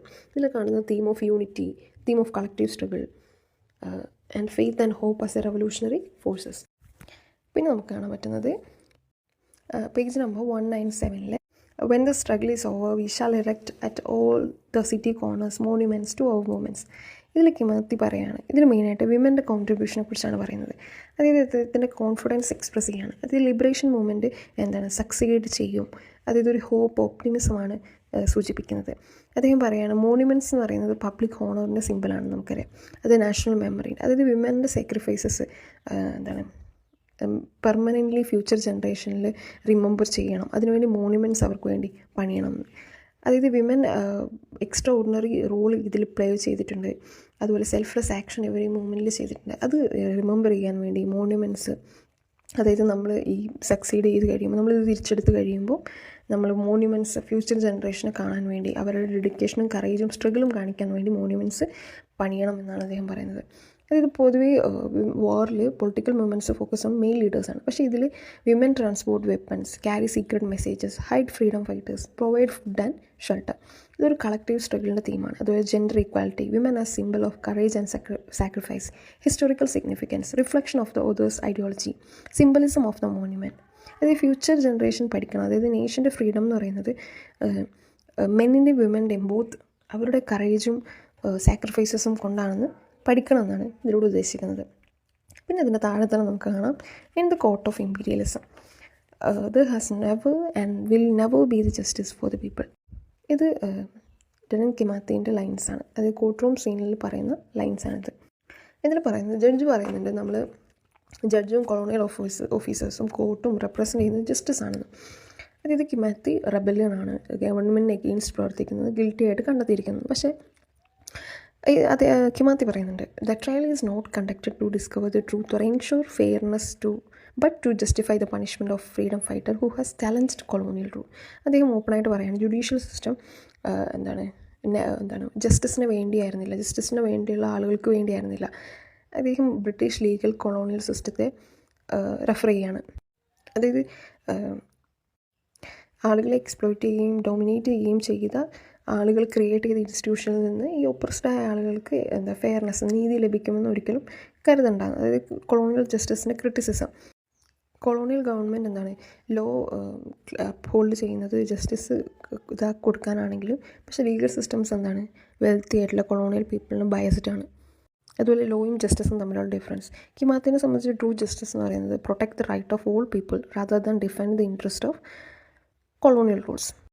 അതുപോലെ കിമാത്തിൻ്റെ മോറൽ കറേജ് ആണ് കാണിക്കുന്നത്. അതായത് pleading for mercy, he boldly challenges the legitimacy for the Indian system. അതുപോലെ നുഗി തോങ്ങിൻ്റെ പൊളിറ്റിക്കൽ ഐഡിയോളജിയും ഇതിൽ നമുക്ക് കാണാം. അതായത് colonial institutions design to protect exploitation rather than justice. പിന്നെ യൂണിവേഴ്സൽ സിഗ്നിഫിക്കൻസ്, അതായത് ഓർഡിനറി പീപ്പിളിന് എന്തെങ്കിലുമൊക്കെ കാര്യങ്ങൾ പ്രൊട്ടക്റ്റ് ചെയ്യണം. ഇതിനൊക്കെ ലീഗൽ ഇൻസ്റ്റിറ്റ്യൂഷൻസ് ഓർഡിനറി പീപ്പിളിനെ സെർവ് ചെയ്യണം, അല്ലാതെ പവർഫുൾ പീപ്പിളിൻ്റെ ഇൻട്രസ്റ്റ് ആയിരിക്കരുത് പ്രൊട്ടക്റ്റ് ചെയ്യേണ്ടത് എന്നുള്ളത്. ഇതിലുള്ള തീംസ് എന്ന് പറയുന്നത് colonial oppression, justice versus law, imperialism, resistance, freedom, human dignity. ഇതിൻ്റെ ലാസ്റ്റ് പോയിൻ്റായ trial of Dedan Kimathi evaluating the text. അതിൽ കൺസെപ്റ്റ് ഓഫ് ടൈമിനൊരു ഫ്ലൂയിഡ്, സിംബോളിക്കായി, ഹിസ്റ്റോറിക്കലായിട്ടാണ് പ്രസൻറ്റ് ചെയ്യുന്നത്. അതായത് പാസ്റ്റിനും പ്രസൻറ്റിനും ഫ്യൂച്ചറിൻ്റെ ഇടയിലൂടെ ഫ്രീ ആയിട്ടാണ് പ്ലേ റൈറ്റേഴ്സ് മൂവ് ചെയ്യുന്നത്. അതായത് ഫ്ലാഷ് ബാക്കിലൂടെ, മെമ്മറീസിലൂടെ, സോങ്സ്, സിംബോളിക് സീൻസ്, ഡ്രമാറ്റിക് ഷിഫ്റ്റിലൂടെ പ്രസൻറ്റ് ടൈമിനെ ഒരു ലീവിങ് ഫോഴ്സായിട്ട് അത് ജനറേഷനിലൂടെ കണക്ട് ചെയ്ത് അവരുടെ സ്പിരിറ്റ് അലൈവ് ചെയ്യുകയാണ്. നമുക്ക് പറയാം non linear concept of time. അതായത് action does not progress from beginning to end in a straight chronological order. Instead, it constantly moves between different periods of Kimathi's life and history of Kenya's liberation and struggle. Scenes from courtroom are interrupted by memories, songs, dreams, episodes from moment. Use of non-linear time reflects the idea that history is not simply a sequence of evil, but an ongoing process that shapes the present. പിന്നെ the present കാണിക്കുന്നത് എന്താണ്? ട്രയലിനെയാണ്. അതായത് every conversation remains, അത് എല്ലാ conversation അവർ remind ചെയ്യാണ് അവരുടെ earlier സ്ട്രഗിൾസിനെയും അതുപോലെ future റെസിസ്റ്റൻസിനെ കുറിച്ചും ആണ്. പാസ്റ്റിൽ എന്താണെന്ന് വെച്ചാൽ remembering the liberation struggle, flash ബാക്കിലൂടെയും മെമ്മറീസിലൂടെയും ഓഡിയൻസ് വിറ്റ്നസ് ചെയ്യുന്നത് sacrifices made by Kenyan freedom fighter. അവർക്ക് ഒരു സ്ട്രെങ്ത് ആയിട്ട്, ഇൻസ്പിറേഷൻ ആയിട്ടാണ് പാസ്റ്റ് മാറുന്നത്. ഫ്യൂച്ചർ എന്ന് പറയുന്നത് hope beyond the trial. The play consequently look towards the future. അതായത് ബോയ് ആൻഡ് ഗേളിനെ കാണിക്കുന്ന കമ്മിങ് ജനറേഷനാണ് കെനിയൻസിൻ്റെ. അതായത് സ്ട്രഗിൾ കണ്ടിന്യൂ ചെയ്യും, ഇൻജസ്റ്റിസിനെതിരെയുള്ള സ്ട്രഗിൾ അവർ വീണ്ടും കണ്ടിന്യൂ ചെയ്യും, പ്രൊട്ടക്റ്റ് ചെയ്യും അവരുടെ ഫ്രീഡത്തിനെ. അതുപോലെ എൻഡിങ്ങിൽ പറയുന്നത് അവർ തോറ്റോന്നോ അല്ലെങ്കിൽ ജയിച്ചോ എന്നുള്ളതല്ല, ഇതൊരു കണ്ടിന്യൂഷൻ ആയിട്ടുള്ള റെസിസ്റ്റൻസ് മൂവ്മെൻ്റ് ആണ് എന്നുള്ളതാണ്. പിന്നെ നമുക്ക് പറയാം ടൈമിനൊരു ഹിസ്റ്റോറിക്കൽ കണ്ടിന്യൂയിറ്റിയാണ്. Every generation inherits the achievements and responsible of earlier generation and freedom must be defended continues. പിന്നെ പറയാം ടൈം ആൻഡ് കളക്റ്റീവ് മെമ്മറി. ഓഡിയൻസിന് പല സീനിലൂടെയും അവർ ഇമ്പോർട്ടൻറ്റ് മൊമെൻറ്റ്സ് റീകളക്ട് ചെയ്യാണ്. അതായത് ഓർഡിനറി വർക്കേഴ്സിൻ്റെ എക്സ്പീരിയൻസ്, ഫ്രീഡം ഫൈറ്റേഴ്സിൻ്റെ, വിമൻസിൻ്റെ ഒക്കെ എക്സ്പീരിയൻസ്. പ്ലേ റൈറ്റ്സ് പറയുന്നത് എന്താണെന്ന് വെച്ചാൽ റിമെമ്പറിങ് ദ പാസ്റ്റ് എന്ന് പറയുന്നത് തന്നെ ഒരു റെസിസ്റ്റൻസിൻ്റെ ആക്റ്റാണ്. കാരണം അതാണ് അവരെ ജീവനോടെ നിൽക്കാൻ നിലനിർത്തുന്നത്. അതായത് ഇതിനെതിരെ ഫൈറ്റ് ചെയ്യാൻ വേണ്ടി അവരെ ഹെൽപ്പ് ചെയ്യുന്നത് റിമെമ്പറിങ് ദ പാസ്റ്റാണ്. പിന്നെയുള്ളത് time in African oral tradition.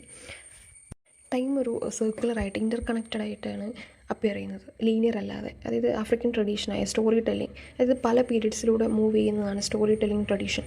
ആ ഒരു തീം അപ്രോച്ച് റൈറ്റേഴ്സ് അഡോപ്റ്റ് ചെയ്ത് ഡ്രാമാറ്റിക് സ്ട്രക്ചറിലേക്ക് മാറ്റി. പിന്നെ സിംബോളിക് നേച്ചർ ഓഫ് ടൈം. അതായത് കിമാത്തി സിംബലൈസ് ചെയ്യുന്നുണ്ട്. അതായത് എല്ലാ ഫൈറ്റേഴ്സിനെയും സിംബലൈസ് ചെയ്യുകയാണ് ഡിറൻ കിമാത്തി. കൊളോണിയൽ ഗവൺമെൻറ് എന്ന് പറയുന്ന സിസ്റ്റം ഓഫ് ഡോമിനേഷൻ. അതായത് പല ഹിസ്റ്റോറിക്കൽ പീരീഡിലും പലയിടത്തുമായിട്ട് ഒപ്രഷൻ അല്ലെങ്കിൽ ഡോമിനേഷനെ സിംബലൈസ് ചെയ്യുന്നതാണ് കൊളോണിയൽ ഗവൺമെൻറ്. ഇത് കെനിയയിൽ മാത്രം ലിമിറ്റഡ് അല്ല. It is relevant to all society facing injustice and political oppression. പിന്നെ time and political resistance. Revolutionary ideas can be imprisoned. Each of generation inherit the spirit of resistance from previous one. പിന്നെ time and human endurance. അതായത് ഈ time pass ചെയ്ത് പോകുന്നത് അവരുടെ കമ്മിറ്റ്മെൻറ്റിനെ കുറയ്ക്കാനോ അല്ലെങ്കിൽ റെസിസ്റ്റൻസിനെ measure ചെയ്യാനോ അല്ലെങ്കിൽ അവരുടെ പവർ ചോർന്നു പോകാനോ സാധിച്ചിട്ടില്ല. True resistance is measured by endurance of one's ideal, not by physical freedom. പിന്നെ the unity of past, present and future. അതായത് പാസ്റ്റ് എന്താണ് റെസിസ്റ്റൻസിനുള്ള റീസൺസ് എക്സ്പ്ലെയിൻ ചെയ്യുമ്പോൾ പ്രസൻറ്റ് എന്താണ് കോൺഫ്ലിക്റ്റ്, നിലവിലുള്ള കോൺഫ്ലിക്റ്റുകളെ പ്രസൻറ്റ് ചെയ്യുന്നത്. Future hope for eventual liberation. പിന്നെ ഇതിലുള്ളത് നുഗി വോ തോങ്സിൻ്റെ ആർട്ട് ഓഫ് നറേഷൻ. അതായത് കൺവെൻഷണൽ സ്റ്റോറി ടെല്ലിങ്ങിനപ്പുറത്തേക്ക് നോൺ ലീനിയർ സ്ട്രക്ചറാണ് യൂസ് ചെയ്യുന്നത്. അത് ഓഡിയൻസിനെ ഇൻവോൾവ് ചെയ്ത് blending history with fiction, influence of African oral tradition, collective narration. അതായത് മറ്റുള്ള പ്ലേസിനെ പോലെ ഒരു സിംഗിൾ ഹീറോനെ മാത്രം റിവോൾവ് ചെയ്യുന്നതല്ല സ്റ്റോറീസ്. ഇത് it adopts a collective mode of narration. പിന്നെ യൂസ് ഓഫ് ഫ്ലാഷ് ബാക്സ്, സ്റ്റോറീനെ ഇൻ്ററപ്റ്റ് ചെയ്യാതെ ഫ്ലാഷ് ബാക്സ് യൂസ് ചെയ്യുന്നത്. Courtroom as a narrative device. പിന്നെ symbolism in narration, powerful dialogues, narration through songs and dance, political purpose of narration. അത് literature എന്ന് പറയുന്നത് social ട്രാൻസ്ഫോർമേഷനും കൂടി നിലനിൽക്കേണ്ടതാണ്, എൻ്റർടൈൻമെൻറ്റിന് മാത്രമല്ല. പിന്നെ emotional and dramatic impact, admiration for Kimathi's courage, sympathy for the suffering, anger towards colonial oppression, hope for future liberation. പിന്നെ fusion of realism and symbolism. അതുപോലെ ഒരു ഇമ്പോർട്ടൻ്റ് ആണ്. ഈ പ്ലേനെ നമുക്കൊരു ഗുഡ് തിയേറ്റർ എന്നും അതുപോലെ ഗുഡ് ഹിസ്റ്ററി എന്ന് പറയാൻ പറ്റുമോ? ആദ്യം നമുക്ക് ഗുഡ് തിയേറ്റർ ആണെന്ന് നോക്കാം. എങ്ങനെയാണ്? നോൺ ലീനിയർ സ്ട്രക്ചറാണ്, പവർഫുൾ ക്യാരക്ടറൈസേഷനാണ്, effective use of dialogues and integration of African oral traditions, use of symbolism, emotional and dramatic appeal. ഇതിലൂടെയൊക്കെ നമുക്ക് പറയാം ഇതൊരു ഗുഡ് തിയേറ്ററാണ്. ഇത് എക്സ്പ്ലെയിൻ ചെയ്യാത്ത എന്താണെന്ന് വെച്ചാൽ ഹെഡിങ് കാണുമ്പോൾ തന്നെ നിങ്ങൾക്ക് മനസ്സിലാവും, ഇത് ഓൾറെഡി കുറേ വട്ടം റിപ്പീറ്റ് ചെയ്തതാണ്. ഇനി ഗുഡ് ഹിസ്റ്ററി ആണോ എന്ന് ഇങ്ങനെ പറയാം? From the view point of oppressed people, അല്ലേ? ഇത് ഹിസ്റ്ററീനെ റീക്ലെയിം ചെയ്യുകയാണ്. അതായത് ഒപ്രസ്ഡായ ആളുകളുടെ കാഴ്ചപ്പാടിൽ നിന്നാണ് ഇത് എഴുതിയിരിക്കുന്നത്. അതുപോലെ recovery of forgotten history, representation of colonial reality, collective history instead of individual biography. അതായത് ഇതിപ്പോൾ ഒരു ഡിഡൻ കിമാത്തിൻ്റെ അദ്ദേഹത്തിൻ്റെ മാത്രം സാക്രിഫൈസ് ആയിട്ടായിരുന്നെങ്കിൽ ഇതൊരു ബയോഗ്രഫിയായി മാറിയാണ്. പക്ഷേ ഇതൊരു കളക്റ്റീവ് ഹിസ്റ്ററിയാണ്. അതായത് കെനിയൻ പീപ്പിളിൻ്റെ സ്ട്രഗിളാണ്. ഇതിൽ ബോയ് ആൻഡ് വിമൻ ഉണ്ട്, ഗേൾ ഉണ്ട്, വിമൻ ഉണ്ട്, പെസൻസ് ഉണ്ട്, വർക്കേഴ്സ് ഉണ്ട്. എല്ലാവരുടെയും കളക്റ്റീവ് സ്ട്രഗിളാണ് ഇതിൽ പറയുന്നത്. Historical truth through dramatic imagination, history as a living process, political purpose of historical representation. അത് ഹിസ്റ്ററി എഡ്യൂക്കേറ്റ് ചെയ്യുകയും അതുപോലെ ആളുകളെ ഇൻസ്പയർ ചെയ്യുകയും ചെയ്യണം. അതുപോലെ fusion of art and history. പിന്നെ ഉള്ളത് ലാസ്റ്റ് പേജ് നമുക്ക് കാണാം 210. So go organise in your homes, organise in your mountains, know that your only kind blood is he. ഇതിൽ പറയുന്നത് Kimathi refuses to lose hope and encourages his fellow countrymen to remain committed to the cause of natural liberation. അതായത് colonial government അദ്ദേഹത്തെ imprison ചെയ്താലും അല്ലെങ്കിൽ execute ചെയ്താലും അവരുടെ liberation movement destroy ചെയ്യരുത്. അതായത് ബ്രിട്ടീഷ് അതോറിറ്റി ഇവരെ വീക്കൺ ചെയ്യാൻ വേണ്ടി പലതും നടപ്പിലാക്കുന്നുണ്ട്. അതായത് അവരുടെ ഇടയിൽ ഫിയർ എൻകറേജ് ചെയ്യുന്നുണ്ട്, അതുപോലെ ആളുകൾ തമ്മിൽ ഡിവൈഡ് ചെയ്യാൻ ശ്രമിക്കുന്നുണ്ട്. അപ്പോൾ ഡിഡൻ കിമാത്തി പറയുകയാണ് ആളുകളോട് സറണ്ടർ ചെയ്യാതെ അല്ലെങ്കിൽ അദ്ദേഹത്തെക്കുറിച്ച് ഓർത്ത് വിഷമിക്കാതെ they have to organise themself. അതായത് ഫോറസ്റ്റിലും മൗണ്ടെയിനിലും ഹോമിലൊക്കെ അവരോട് ഓർഗനൈസ് ചെയ്യുകയാണ്, സറണ്ടർ റെസിസ്റ്റൻസിന് വേണ്ടി ഇറങ്ങാൻ വേണ്ടി ഓർഡർ ചെയ്യുകയാണ്. അതായത് ഒരു കോൾ ഫോർ യൂണിറ്റി. അതായത് നമ്മൾ തമ്മിലുള്ള എല്ലാ ആളുകളോടും നിങ്ങൾ തമ്മിലുള്ള ഡിഫറൻസസ് ഒക്കെ മറന്ന് ഒരുമിച്ച് വർക്ക് ചെയ്യാൻ പറയുകയാണ്. He rejects divide and rule and reminds the people that they belong to one national community united by the desire of freedom.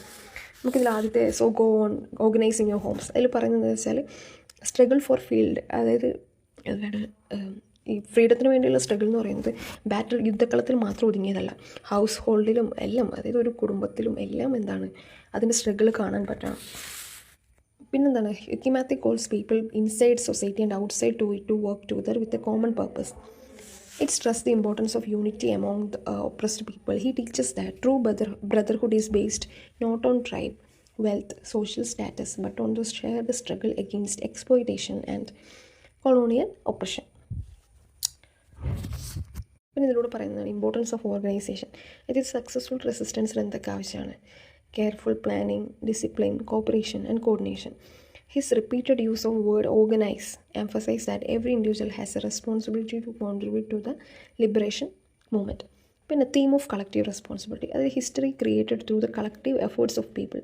Symbolism of the mountain. Mountain representing courage, determination, sacrifice, hope. Historically, they were the places where fighters organized the resistance against colonial.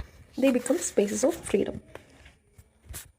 പിന്നെ ബ്രദർഹുഡിനെ കുറിച്ച് പറയുകയാണ്. കിമാത്തി tribal ലോയൽറ്റീനെ reject ചെയ്യാണ്. അദ്ദേഹം പറയുകയാണ് true brotherhood exist ചെയ്യുന്നത് ആരുടെ ഇടയിലാണ്? Who fight together against exploitation and injustice. Kimathi as revolutionary leader, അദ്ദേഹത്തിൻ്റെ commit to nationalism, social equality, collective liberation, unity and organisation, ഇതൊക്കെ എന്താണ് അദ്ദേഹത്തെ ഒരു റെവല്യൂഷണറി ലീഡറായിട്ട് മാറ്റണം. അതുപോലെ ഇതിൻ്റെ യൂണിവേഴ്സൽ റെലവൻസ്, അത് every movement for justice requires unity, organisation, mutual trust. പിന്നെ ഇതിൽ ലാസ്റ്റ് ആയിട്ടുള്ളത് character sketch of Dedan Kimathi. എന്താണ് അദ്ദേഹം ഒരു സിമ്പിളാണ് എന്തിൻ്റെ നാഷണൽ ലിബറേഷൻ്റെ. അതായത് colonial government consider him as A dangerous rebel, but the ordinary people regard him as a national hero fighting for justice and freedom, a fearless freedom fighter. അതായത് കറേജാണ് അദ്ദേഹത്തിന് main. They attempt to persuade him through promises of comfort, wealth and safety, but he reject every offer. He demonstrates that physical imprisonment cannot destroy a person's commitment to justice. A man of unshakable principles. For Kimathi, surrender would mean betraying both his country and thousands of men and women who sacrificed their lives in the struggle for independence. Next, a patriot. Love for his country is the guiding force behind all of his actions. He dedicates his life entirely to the liberation of Kenya. He dreams of a country where Africans govern themselves without foreign interference or exploitation. A champion of justice. Kimathi fights not only for political independence but also for justice. He distinguishes between legal authority and moral truth. His arguments reveal that genuine justice cannot exist when basic rights are denied for people. He is the moral voice of the play. A leader of the people. True leadership is based on sacrifice, not by authority. He doesn't seek personal glory or comfort. അതുകൊണ്ടാണ് എന്താണ് ആളുകൾ അദ്ദേഹത്തെ support ചെയ്തത്. അദ്ദേഹം അവരെ അതായത് അദ്ദേഹത്തിൻ്റെ personal സന്തോഷങ്ങൾക്ക് വേണ്ടിയിട്ടോ അദ്ദേഹം ഒന്നും നേടിയെടുത്തിട്ടില്ല. He sacrificed everything. അദ്ദേഹത്തിൻ്റെ കംഫോർട്ടും ഇഷ്ടങ്ങളും എല്ലാം അദ്ദേഹം സാക്രിഫൈസ് ചെയ്തു. A man of extraordinary moral strength. He refuses to allow fear, loneliness or suffering to destroy his faith in the liberation movement. His relationship with the people. Kimathi's leadership is rooted in public confidence rather than military force. Kimathi as a symbol rather than an individual. അതുപോലെ his limitations നമുക്കറിയാം. Human being ആണ്. ചില ടൈമിൽ അദ്ദേഹം psychological വാർഫെയർസ്, അതായത് inner conflicts ഉണ്ടാവാറുണ്ട്. True ഫ്രണ്ട്സിനെയും എനിമീസിനെയും തമ്മിൽ മനസ്സിലാക്കാൻ പറ്റാതെ ലോൺലെസ് ഫേസ് ചെയ്യുന്ന സിറ്റുവേഷൻസ് നമുക്ക് കാണാം. അതുപോലെ കിമാത്തിസ് ലിഗസി, ഇദ്ദേഹത്തിൻ്റെ ഇത് നമുക്ക് കാണാം. ഫ്യൂച്ചർ ജനറേഷനിൽ അദ്ദേഹത്തെ ഇൻസ്പയർ ചെയ്ത് ഫ്യൂച്ചർ ജനറേഷൻസ് കണ്ടിന്യൂ ചെയ്യും ഈ റെസിസ്റ്റൻസ് എന്നുള്ളതാണ് ഇതിലുള്ളത്. അപ്പോൾ ഇതൊക്കെയാണ് മെയിനായിട്ടുള്ളത്. മെയിനായിട്ട് ഇംഗ്ലീഷിൽ ഇത് പറയാൻ കാരണം നിങ്ങൾക്ക് എഴുതാനും ഓർക്കാനും കൂടി എളുപ്പത്തിന് വേണ്ടിയിട്ടാണ്. സോ ഇൻ കേസ് ഇനി എന്തെങ്കിലും ഡൗട്ട്സോ കാര്യങ്ങളോ ഉണ്ടെങ്കിൽ കമൻറ്റ് ഡൗൺ.